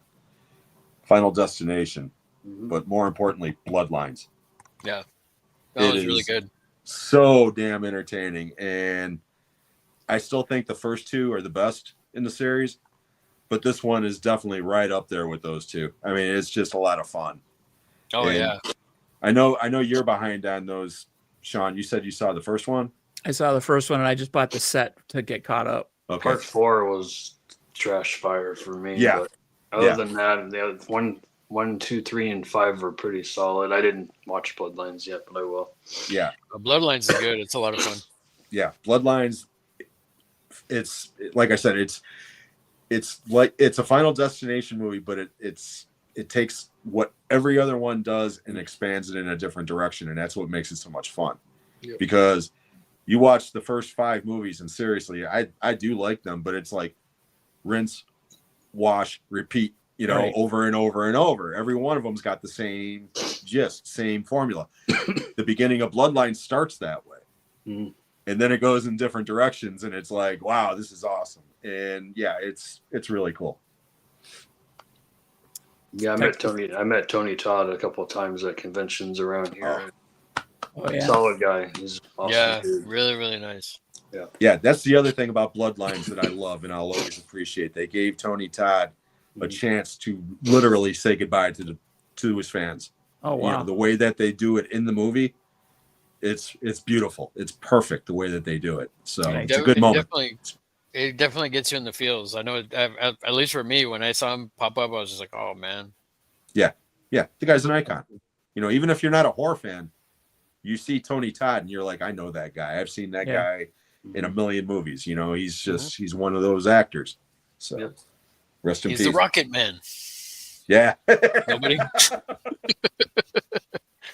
Morrow brought up Candyman, the Candyman series earlier. I didn't call attention to it. But yeah, I still haven't seen the reboot.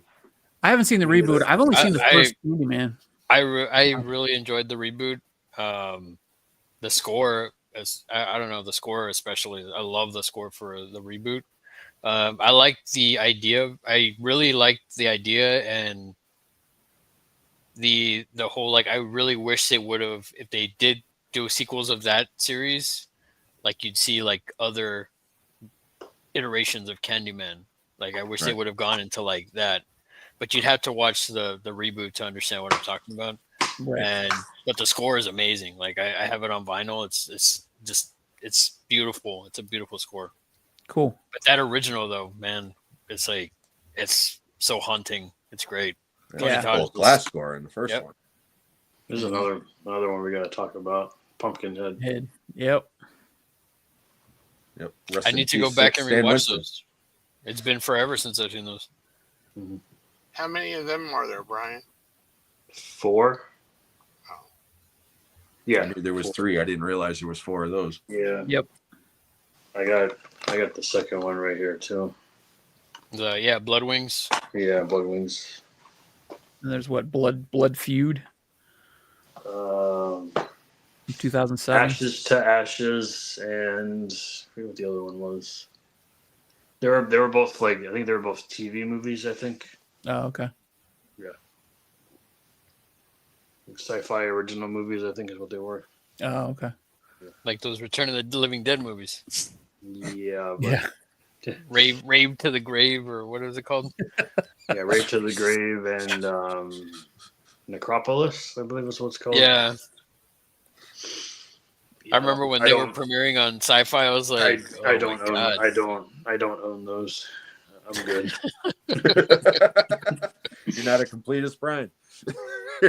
Certain aspects, yes, but for those, no. That's gotta have the standards. All set. That's why I never picked up that Blu-ray set of Warlock, because you can only get it with the 3. See, like, I own it because I love that first movie so much. Yeah. But I'll be honest, I never watched the other 2. Yeah. You know. 2's fun. It's over the top. 3 sucks. 3 oh yeah. It's called The Abomination, I think, or something. It's an abomination. Oh man. And then I my second year at Frightmare, I got to meet Julian Sands, and I was just like, he was the reason why I went. I was just like, and I told him when I met him, I was like, you're the reason why I came. Like, I mean, I love the first Warlock, and then the second one I really enjoyed too. But that first one, still one of my favorites. And another film that I always tell people about, because I feel like it doesn't get enough love. No, that movie's a lot of fun. Yeah, I saw that one 3 times at the theater as well. Nice. Right before Terminator 2 came out, because I remember every time I saw it, they would run that teaser trailer from Terminator 2 for it. Nice. But I think that might have been the first movie I ever saw Richard E. Grant in. And he's phenomenal in that movie. I mean, him and Julian Sands bring it, because that movie's silly as hell. The dialogue is ridiculous, and both of them just bring it. Oh yeah. Whereas Laurie Singer, she's not a very good actress, so she can't bring it like those two. So. And originally they both were gonna go for like the opposite roles. Yeah. Yeah. Like originally it was like Richard E. Grant was gonna be the Warlock, but then they ended up liking Julian Sands as a Warlock, and then I was like, man, that's pretty cool. Yeah. And then after Warlock, the next thing I saw Richard E. Grant in was friggin' Hudson Hawk. I was gonna say that. Doing this shit. I was like, it's the Warlock guy. That's great. Yep, same thing. That's awesome. Mr. Dan said he just ordered Bloodlines, so your commercial. Oh, nice. It is. It's so much fun. Yeah, I didn't get to see it in the theater because it was going. I think it had premiered, or when it was in theater when Frightmare was going on. I was like, okay, cool. I'm gonna get to see it that weekend of Frightmare, and I didn't get a chance to see it. So then when it finally dropped on Max, I was like, okay, finally I'll watch it. And I was like, man, this was really good. I was like, I wish I would have seen it in the theater. That would have been so cool. Yeah, I had zero desire to see it, believe it or not, because again, I was kind of burned out on the series. I was like, it's more the same shit, And then all the critics said it was so good, and it made a lot of money. and then it popped up on a certain site that will not be named. Okay, literally like a week after it came out, because I let these guys know, and everybody in our little group was like, "Really, already?" And I watched it, and immediately I went back in that group and was like, "Dudes, you got to see this movie. Go to the theater and see it," because I wish I would have seen it with a crowd. It's one of those movies. Yeah. It really is. Now let me ask y'all this: like films that are slated to be future franchises. Like, what are your thoughts on like Thanksgiving? Still haven't seen it. Really? Yeah, believe it or not. But I was going to bring up Grindhouse okay. because Grindhouse, in a way, has become a franchise. Yeah. You know, with those fake trailers have spawned actual movies. Right. And in one case, the movie and a sequel. Right. With Machete. Right. So, yeah. And then now Thanksgiving is going to have a sequel too. I want the She-Werewolves of the SS from Rob Zombie. That's the one. You know, that Halloween movies. I want that one. You know, just so I can see Nicolas Cage's Fu Manchu. That's the only reason. I like Thanksgiving. I thought that was pretty good. Yeah. I was pleasantly surprised with it. I saw the trailer. I was like, "Oh, this looks like it might be fun." And then I went to go watch it with a buddy of mine. I was like, "Man, that's great!" I immediately, when I got out of the theater, I immediately ordered the NECA figure. Nice. I was just like, "Man, I loved it. I thought it was really good." Yeah, I heard good things. Did you get Killer right away, Larry? No, but it's funny because like I showed it to my wife. And she hadn't seen it. I didn't tell her anything about it. I just told her like I really liked it, but it came out. I think it was on Netflix when it dropped. And she immediately knew who it was. I was like, really? Wow. Okay. Yeah, I haven't seen it, and I know who the killer is because when I saw the cast, I did. I pointed at the person in the cast, and I went, "I guarantee that's the killer." Mm-hmm. And I found out after the fact that I was correct. Did you guess too, Bryan? Bryan, did you guess? I just wanted to watch the movie. I didn't really want to guess who the killer was, but I had a feeling it was who it was. Oh, okay. Yeah. You know, it's like when you'd watch one of those wrong. TV episodes, you know, or whatever, and they'd have all these people and special guest star, blah blah blah. And it's like special guest star is the bad guy, you know. Yeah, it's always like on like Canon, a Quinn Martin production. You know? There you go. Exactly. You always knew who it was, or that person would give like a stern look as he was like as Canon was putting his dinner in the oven. Yeah. Give him a stern look. You know, that Law and Order episode that, you know, Glenn Close popped up on, and it's like, oh yeah, she's guilty. Or Martin Short.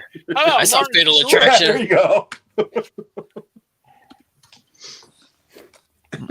I've seen Fatal Attraction. I know where she's coming from. How do we feel about the Wrong Turn series?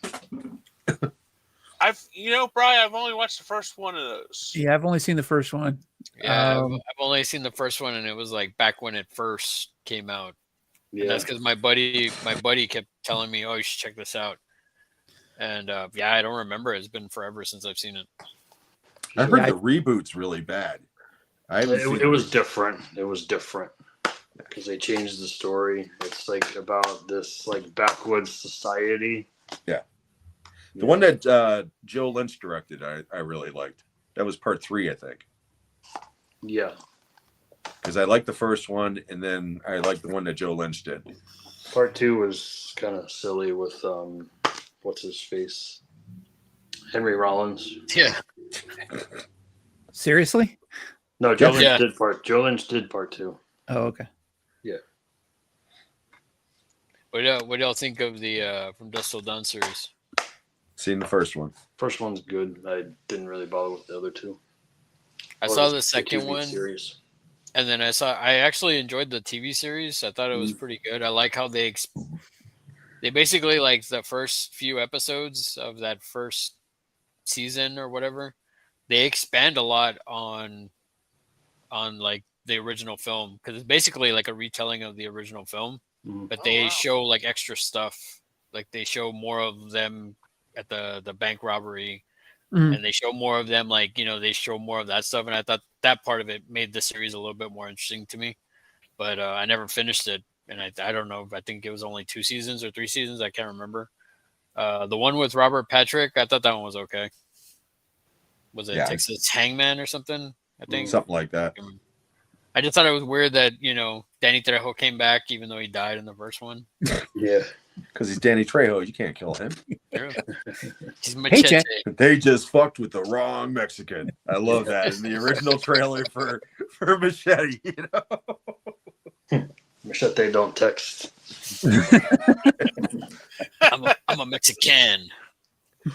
Absolutely. I couldn't agree with you more. Yeah, the collector was really good. And the collection has got one of the best opening scenes ever. It's right up there with Death Ship. It's like, wow, but absolutely. The way that movie ended, they were supposed to make a third one and it's never happened. And I would love to see a third one. You know what else I'd like to see? Laid to Rest 3, but that's not going to happen either because the director passed away. Oh, really? Oh, wow. I didn't know that. He did, yeah. Yeah. I still need to see Chrome Skull. I haven't seen that one. I've only seen the first one. See, that was the thing when I talk to people about Terrifier, I'm like, I feel like Laid to Rest kind of did this already in a way, but it's like I actually enjoyed Laid to Rest quite a bit. And I don't know. I just feel like the Terrifier films are, at least for the one that I saw, it's shock value for the sake of shock value. Yeah. I love the score. I thought the score was great for, granted I've only seen part 2. And and there's like one scene where it made me like bust out laughing, but yeah, it was just like beyond that I was like falling asleep and I was just like, okay, well, it's not really much story here. So you talking about Terrifier 2? Yeah, Terrifier 2. Okay. Yeah, I not that I'm going to defend Terrifier because Terrifier is what it is. It's it's literally just a bunch of kills strung together by Art the Clown being goofy. But Art the Clown is why I like Terrifier. David Howard Thornton, his performance is what hits me every single time I watch it. But the story that they're trying to sort of string from the first one, like the very first one, which I guess was before the All Hallows Eve movie. Yeah, that was a different actor. Short, right? Yeah, that was a different actor playing him at that point. Yeah. There was a short film, then there was All Hallows Eve, and then there's Terrifier, which is David Howard Thornton, and then all the way to what's going to be the fourth one. There's this overarching story, and I'm just like, I don't get this story at all. It's so whacked out. And see, that was the bad thing, or that was the only bad thing I heard about the third one, is that people were expecting to get more backstory on like Art the Clown. Like that was the only negative thing I had heard. And then like supposedly like in the next one you'll get more. That's what I heard too. Yeah, you'll get more backstory on Art the Clown in the last one. Yeah, you get hints in the third one, but it makes you want to ask more questions than you get answers to. Yeah. And that's what I think. I think if they don't wrap things up in the fourth one in a satisfying way, it's going to be like the third one jumped the shark in terms of the story. But I think they're fun just because of the over the top kills and stuff, but I don't think they're, cinematic masterpieces by any stretch of the imagination, but they're a lot of fun. From what I've seen, like I said, from what I've seen in the second one, the effects are great, and the score was probably the most that stood out to me. So like, yeah, it looks, even that second one looks like it's shot well. So it's just like my only thing was just like it just wasn't for me. And it's like nothing against the people that enjoy it. That's cool that people like have a series to like. It's like the people that love Scream. I'm not a fan. It's not for me. But hey, I'm glad that it's actually, it's keeping horror in the mainstream. You know what I mean? Right. Yeah. So it's like, no, I totally agree. It's not for everybody. I mean, I'm surprised I even like it because I'm usually, like total gross out horror movies usually aren't my thing, but it's just Art the Clown is such a personality, and it's so goofy in the juxtaposition of this goofy clown doing these horrific kills for whatever reason, has just hooked me. I don't know why, but that's why I like it. Plus, he uses a gun. I mean, sometimes, you never know what he's gonna do. It's just crazy. But how you feel about the Human Centipede trilogy? No thanks. I've never watched a single one. I've only seen the first two. Oh, you actually saw two more than me. Yeah, I was gonna be like, you're a better man than me. Like, Absolutely horrendous. Well, that's another thing. At Texas Frightmare in 2011, I met Tom Six there, and I met Dieter Laser there. Dieter Laser signed my copy of Human Centipede. And I watched a screening with Tom Six and Dieter Laser sitting right in front of me. nice. And they were doing like the MST3K thing while we were watching it. They were calling out stuff and making fun of their own movie, and it was fun. That's awesome. I mean, it was a hell of a lot of fun. So I don't know. Again, are they great movies? No. The second one was a piece of shit. I didn't bother with the third one. But I couldn't believe that girl came back. What's that? Brunette, I couldn't believe the brunette came back for another movie. From the first one? Yeah. Yeah. Yeah, she came back. Why? Paycheck. Money. Yeah. Starving actress. So she'll eat shit for another movie. Why not? Oh, Yeah. No pun intended, huh? But the third one, the premise of the third one, I'm just like, yeah, I'm good. Thanks. Forget it. It's kind of like, have y'all seen Dead Snow? Yeah. Yes. Yeah. Like, I really enjoyed the first one, and then the second one was just like, really? Like, we're gonna go this route already, where it's like just straight up comedy? Oh, I saw the first one. I never saw the sequel. Oh, okay. Yeah, I mean, I was excited when I saw like that they made a second one, and I went to go watch it, and I was like, oh man, That sucks. Bryan, what's one franchise, like an independent one franchise that deserves more watching? Since you, I was gonna put that as one of my recommendations. Oh, okay. I don't want to spoil it then. So I'll answer that question in a couple minutes. Okay. Well, that's a great There's another segue. one. There's another one that we forgot about though. Okay. And the only reason why I'm bringing it up is because the third installment came out this summer, and the fourth one's coming out in January. How do you guys feel about the 28 Days Later franchise? I still haven't watched the new one. I haven't seen the new one yet. First one I thought was great. yeah. I really that first one really stuck with me when after I saw it. The second one, I was like, Love the opening. Love the opening of the second that one. opening is amazing. Like, I was just like, oh my god, my heart was like just like it was intense. But then the rest of it, I was just kind of like, it was okay, you know. Well, like, I like the helicopter shot in the second one too, because it's like right out of Grindhouse, just taking out the zombies and shit. And coincidentally, that guy went off and did Z Nation. Yeah. No, I was just wondering because I'm one of the few people that prefer the second one to the first one. Yeah, because again, the first one, I loved the setup and I loved the opening half of it. Once they show up at the military guys, that's where the movie I tune out at that point. Yeah, it just becomes a rapist movie at that point. I mean, I've seen that movie before. Whereas the second one, I thought it was different. Where first the guy is racked with guilt, then he finds the wife, gives her a kiss, gets infected, and starts chasing his kids. And I mean, and it was just bigger. Yeah. So the third one, on the other hand, again, love the setup of it. Man, is that movie bizarre? Yeah. Especially the ending. I mean, again, I'm not going into it. I won't give anything away, but the ending still leaves me scratching my head going, what the fuck did I just watch? But saying that, I do want to see the next one because I want to see where it's going. It's one of those. So, but I'm the only one that's seen the new one? Yeah. Okay, because I thought for sure at least a couple of you guys would have seen it. I have it. I just picked it up, but I haven't watched it yet. I just got it recently too, but yeah. No, once you guys watch it, I'd be interested to see what you think. There's one more franchise that we haven't talked about. What's that? Go Predator. Ahead. Okay. Yeah.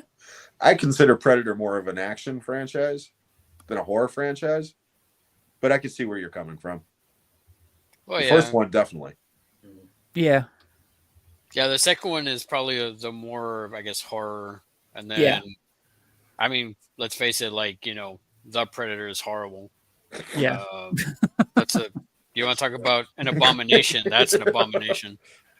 And then AVP, well, I mean, come on, really?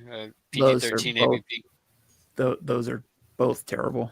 Requiem needs a new edit where they just pump up the light so you can see what the fuck's happening. Yeah. Like, seriously. I think that Requiem, I like it a lot better because it's like, that wolf predator, he's just wrecking shop. He didn't care about anything. Yeah, but you can't see But you can't see anything. You can't see anything, yeah. I'll never forget sitting in a movie theater watching that, and some asshole was like, "What the fuck's going on?" The one with Adrian Brody was actually very good. Yeah, that one. Predator. Was a lot of fun. Yeah, that was fun. Killer cast too. Yeah. Walter Goggins and Topher Grace. Danny Trejo. Yeah, Michelle Ali's won 2 Oscars. Yeah. Yeah. I mean, Lawrence Fishburne. Yeah, that movie's got 2 Oscar winners in it. Mm-hmm. For a Predator movie. But yeah, Predator 2 I'll always love because again, that cast, Bill Paxton, Danny Glover, and crazy Gary Busey. Sorry, I was triggered. I don't care. Like, again, it's one of those where, like, I don't care what anybody says. Predator 2 is still really good. Yeah, nothing's gonna beat the original. Like, nothing can touch the '87. Arnie flick. There's no way. In a different direction and tried something different. But then you also have like Prey. I really, really enjoyed Prey. Prey's cool. Prey is really good. I don't know what Predator Badlands is going to be. That looks. It's going to be one of those movies that's either going to be great or it's going to be horrible. Yeah. I don't think it's going to be one of those. Yeah, it was all right. You know what I mean? I think it's cool that they're acknowledging the crossover between the Alien and Predator universe. I think that's cool. I don't know what's going to come out of that, but the one thing that's giving me kind of hope about it is that Dan Trachtenberg, the guy who directed Prey, right, took it in a totally different direction and it worked great. Mm-hmm. And then he did that animated version, which again, total different direction from the rest of the series, and it worked. Right. So here's his third swing. Let's see if he's 3 for 3. I think this one's going to be more in the vein of the animated one. I think. Yeah. Yeah. Well, I know a lot of people were very upset about hearing that it was going to be PG-13. Yeah. But again, with that loophole, there's no whose phone? Kenny. There's no humans in it. Yeah. It's so all like that's the loophole. They can give all the blood and guts alien shit they want, and they can get a PG-13. So if it's not too CG heavy, if it's practical, I'm down. Yeah, we'll see. Yeah, I'm definitely gonna see it in the theater, but I think I'll wait. I'm not gonna see it opening weekend just because I'm gonna wait and see what people say. Because but I tell people all the same thing. It can't be as bad as The Predator. It can't be as bad as that. See, I always spaz out like Thomas Jane whenever that movie's mentioned. Although that movie does have one moment that is awesome. And that's when the kids got the helmet on and those asshole kids behind them are like picking on them and they both get blown up. I mean, he blows up the damn house. It's like this kid just literally killed 2 kids. And it's awesome. I mean, it's just awesome. So, well, the other part, I like that they acknowledged like the other films. Yeah. And Crazy Gary Busey's son, Jake. Yeah. In it, I thought was a nice touch. Yeah, I thought that was kind of cool, but like everything else, like I was just kind of like I didn't like the main. I would have rather had Thomas Jane as the main actor, but not doing his spazzing nonsense. Like if you would have played it like similar to like the Punisher, like that kind of character, I think that him as the lead with that sort of direction, I think it would have been a lot better, or I would have liked that main character a lot better. Yeah. Didn't need Olivia Munn in there. No, she's useless. Yeah, I could say so many bad things about The Predator. I was so hyped for it. Dragged my wife to go see it, and I was just like, man, it's like, what did we just watch? I heard Shane Black, and I was like, oh, this is going to be great. Yeah. Yep. Me too. And then instead, we got Iron Predator. I tried to cut my honeymoon short a couple of days to go see that movie. Oh, Jesus. I was like, hell no. So when we came home, I went and saw it by myself, and I was like, yeah, if I would have cut my honeymoon short for this fucking movie, I'd never hear the end of it. So yeah, not good. But all right, it's that time. It is movie recommendation time. So Kenny, do you have a movie recommendation from I your sure do. as we call it, Kenny's Tubi movie of the week? Not a sponsor. Not a sponsor yet. I'm trying to work on them in Hamilton book. You hear me? Not a sponsor. This one is a 1955. I've been in that range with the 50s and 60s, and this is a creature feature. The Day the World Ended, 1955, a Roger Corman movie.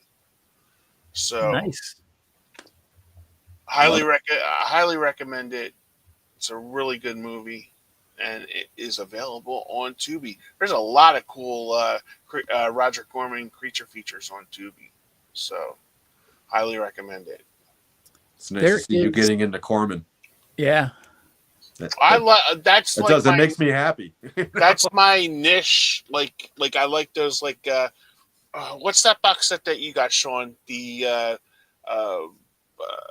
Atomic Age, you know what I'm talking about. It's sort of like in that 50s and 60s genre. Where the Samuel Katzman set, I think. Yeah, I think that's it. Yeah, creature with the atomic brain, and yeah. So I like those. Those are the kind of creature movies I like to watch. Yeah. You know? So that's my recommendation from Tubi. Not a sponsor yet. All right. Good. I was going to say, Kenny, there is I don't know if you're on Reddit at all, but there is. Okay. There is a group a subreddit on Reddit, which is about Tubi movies. Oh, okay. And they recommend a lot of stuff, and I'm trying to find the name of it. Tubi Treasures, that's what it's called. Tubi Treasures, cool. Yeah, I'll send you the link. Okay, thank you. But Reddit's an app you can download on your phone.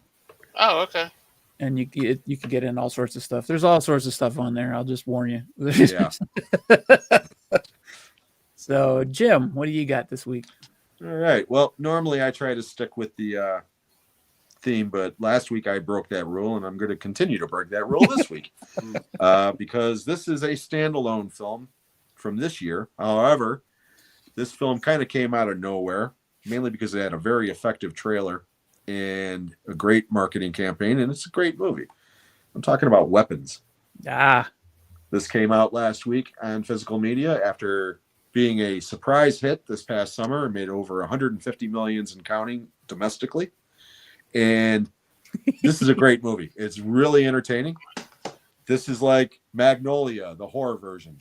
And I'm not a fan of Magnolia, but I fucking love this movie. And it takes a little bit of patience, but it's well worth it. And the more times you watch it, the more you'll get out of it. I've seen that movie 5 times now. Wow. And every time I watch it, I find something else I missed. Nice. And I love movies like that. Now, when I said that this is a standalone film, I meant it. However, no spoilers here. Because of the success of that movie, they are now talking, and it's been greenlit, of doing a prequel to where the antagonist of the movie, the origin story, is provided. I'm torn as far as that goes because I love that character. I especially love the person who plays that character. And again, I'm treading lightly for people who haven't seen Weapons yet. Yeah. And I was real happy to see that person in a movie like this and getting a renaissance, so to speak. And I would love to see that person get another big movie. Yep. But at the same time, I kind of like the mystery involved. And I kind of want to keep it that way. Yeah. So that's where I'll leave it. But if you haven't seen Weapons yet, by all means, I highly recommend it. So that's my recommendation this week. Cool. I almost picked that this week, so neener. Brian, what do you have? Because you mentioned Elijah Wood earlier, this is one of his favorite films. It's part of a quadrilogy. This is Truth or Dare. Nice. From 1986. directed by the great Tim Ritter. This is about a dude named Mike. He is pretty unbalanced individual. He's got some sort of, problems upstairs. He catches his wife in bed with his best friend, so he decides he wants to play a game, Truth or Dare, and he just goes on a killing spree. As one does. Right. And there's a sequel. I've only seen 1 and 2. The sequel is called Wicked Games. Cool. And then the third one's called Screaming for Sanity, which I haven't even opened yet. And then the fourth one's called Deadly Dares. Nice. So, Very nice. I recommend the first one. The second one's pretty good for a sequel. The other two I haven't watched. So, yeah. Truth or Dare. Yeah, I've seen the first one way back when. That was a VHS rental back in the day. Cool. So a new movie with a franchise possibly to recommend, maybe. Yeah, Maybe. good one, Bryan. Maybe. Nice. All right, Larry, what do you got? Well, Jim kind of beat me to it with with the Toxic Avenger remake. Okay. It's not out yet. It comes out on the 28th, so I'm actually gonna go. I'm gonna pick it up. Barnes and Noble has it at 40% off right now, I think. So I'm gonna order from there. But I would also go with Subspecies 5. It's a prequel, so it's I mean, I thought it was really good. I actually got to see it early before it came. Like they did like a small run in theaters at the Draft House, and I loved it. The ending is kind of like it gets kind of like the acting gets kind of cheesy, but through the whole beginning, through most of it, I'm like, man, it's back to form, and I really enjoyed it, and I really hope they do something else. I'm really hoping that they do something else. Now, Larry, do you have to watch the other ones in order to watch that one? Well, it's a prequel, so it's supposed to be taking place before the original. I mean, if you want to watch the original, that's fine, just so you can kind of see like, oh, this is. But they kind of go over. Oh, like, okay. the Well, I usually try to watch like what you guys recommend, so that's why I asked. Yeah, it's a prequel to it's a prequel to the other ones, But if you were to watch one, if you started watching them in order, and then you go back to this one, you're like, oh, okay, these are their. It would make more sense. Yeah, it would make a little bit more sense. Cool. All right. Awesome. All right. My pick. I did this on the fly. I don't think I've recommended this before. I know I've mentioned it before. Exorcist 3. Oh, that's a good one. And it's part of a franchise, not a great franchise, but still it's let me put it this way. It's not the best, but it's the best sequel, I think, in the entire franchise. And there's been some really stinker sequels in the franchise, but I think it would be a better movie if it wasn't part of the franchise. I'll put it that way. If it was called Legion and not Exorcist 3. Yeah, if it was called Legion and not Exorcist 3. But great performance from George C. Scott, and watch it with a good surround sound system because the sound design in the movie is phenomenal. And there's one jump scare that'll make you shit yourself. So Brad Dourif's awesome too. Yeah, Brad Dourif is fantastic as the Gemini killer, and that's all I'm going to say about that. Yeah. I have one more thing to add tonight to ask everybody. Since Halloween's coming up, I want your favorite Halloween costume and your favorite Halloween candy. Sean. Favorite Halloween costume that you went out trick or treating as a kid, right? I think we all did, right? Okay. Favorite one that I ever dressed up as? Yeah. I dressed up as Peter Criss back in 1978. So okay. And your favorite candy? I am a sucker for Reese's peanut butter cups. Okay. Bryan. I think I dressed up as a vampire or a bat when I was really young. I don't remember how old I was, maybe 4. Candy, I'm going to go with Reese's. It's one of my favorites. Larry. My favorite costume. I tell everybody this. This is always. I was so like. I got a costume of like Batman '89. Oh, I okay, cool. loved that costume. I even like after Halloween, like I'd wear it around the house because I was just like, because I was a kid at '89. The ears sucked because they wouldn't stay up. They were just like flopping over. But man, I was so like hyped and I was so excited when I got that. As for candy, I mean Reese's peanut butter cups. I love those. Okay. Jim. My favorite costume was after I stopped trick-or-treating and I was an adult. And I dressed up like Jason. And I Nice. sat in front of my house like this with the bowl of candy in front of me, as still as I could possibly be. And as soon as the kid reached into the thing, I did one of these. And I must have fucking gave 25 kids a heart attack that night. Nice. And it made me laugh every time I did. But every time I did, I gave them extra candy. And awesome. Like Sean, it's not my favorite candy, but it's my favorite Halloween candy for some reason. Reese's peanut butter cups, without a doubt. Nice. Okay. What about mine, you? Candy. Mine. I thought this was a cool topic with the. No, it is. Halloween It's coming very up. good. And Very good. mine was my mom dressed all of us 6 kids up as the McDonald's bunch, and I was Big Mac. Remember Big Mac from the 70s? My brother was Mary McCheese. My cousin was Captain Hook, and the twins were the little fry guys. fry people. Yeah. Yeah. Fry guys. And my cousin Kim was the Hamburglar.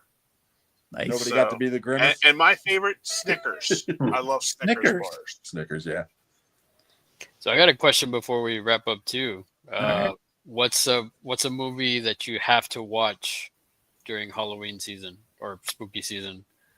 Like, what's a film that you have to absolutely watch before it's over? Trick or Treat. Nice one. Nice. Sackboy's great. Yeah.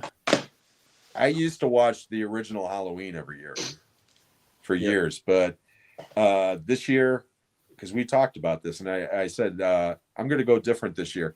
I'm going to do a Stuart Gordon double feature, and I'm going to do Reanimator and From Beyond. Nice. Me, I watched the original Frankenstein. Okay. I like the Universal monster movies, so I like Frankenstein the best. What about you, Sean? I used to watch the original Halloween every year.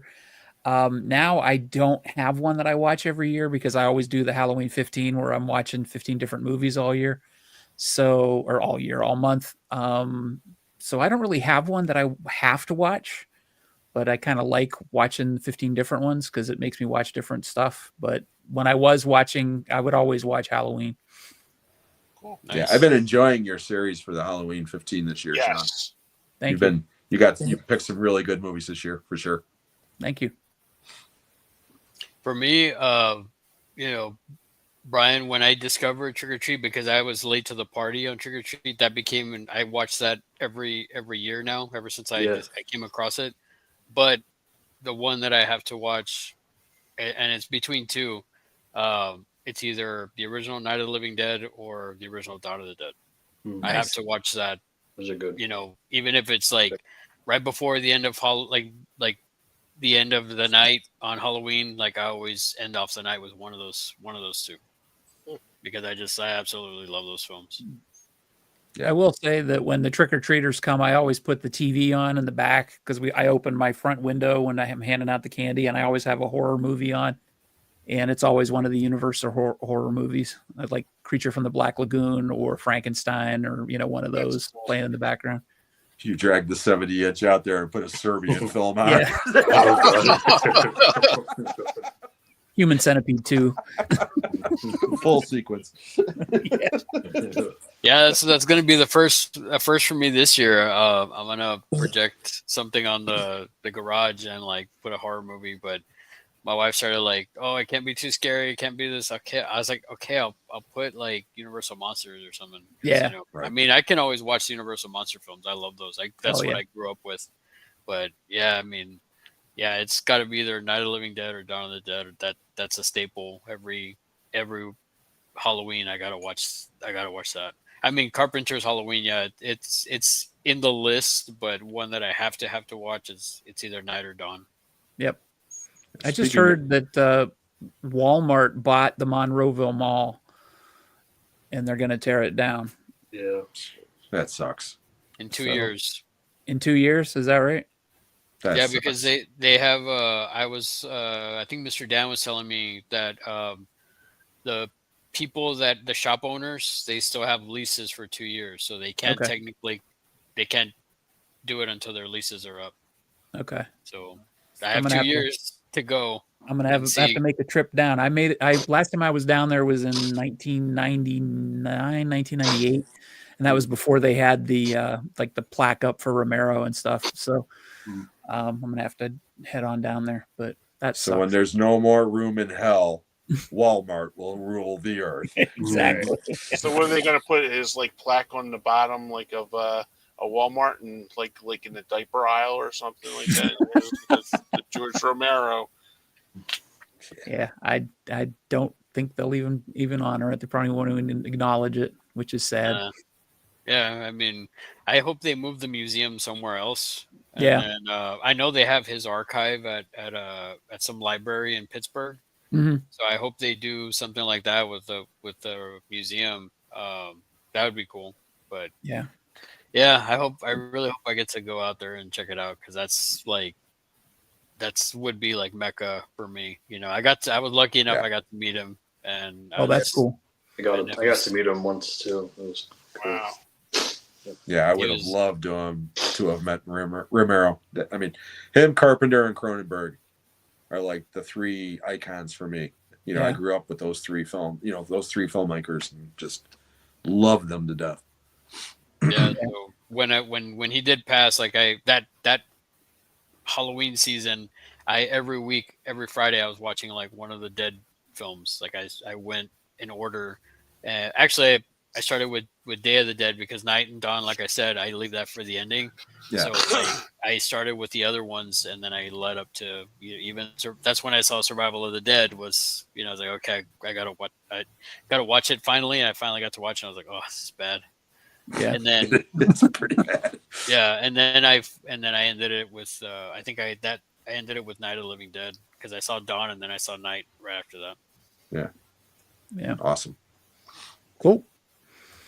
All right, well, thank you guys for coming on. I appreciate it, Bryan and Larry. Thank you very much. Thanks, guys. Thanks for having me. Thank you. Yeah, thanks for being here, both of you. Hopefully, you'll come back sometime.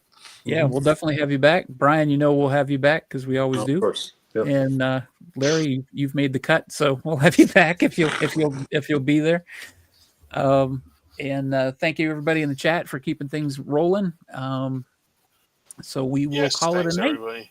And thanks for making it another great show. Appreciate it. Thank you. And we will see you in 2 weeks. Which we don't know what the hell we're doing. We don't know what we're talking about, but it'll be on November 4th. So election night. Right when my break begins, because I'm telling you, this month is killing me, man. Today was number 21, in addition to live shows. And somebody today asked me, "How many days you got? You got light at the end of the tunnel?" And I'm like, "Thank God." Well, we'll be saying a small prayer for you, Jim. He doesn't listen, and he stopped taking my calls. All right, everybody, have a great night, and happy Halloween, everybody. Yeah, this is the last show before Halloween. Happy Halloween. Have your parents check your candy before you eat it. Yep. Yes. Or eat it before you check it. Good night. Night, everybody.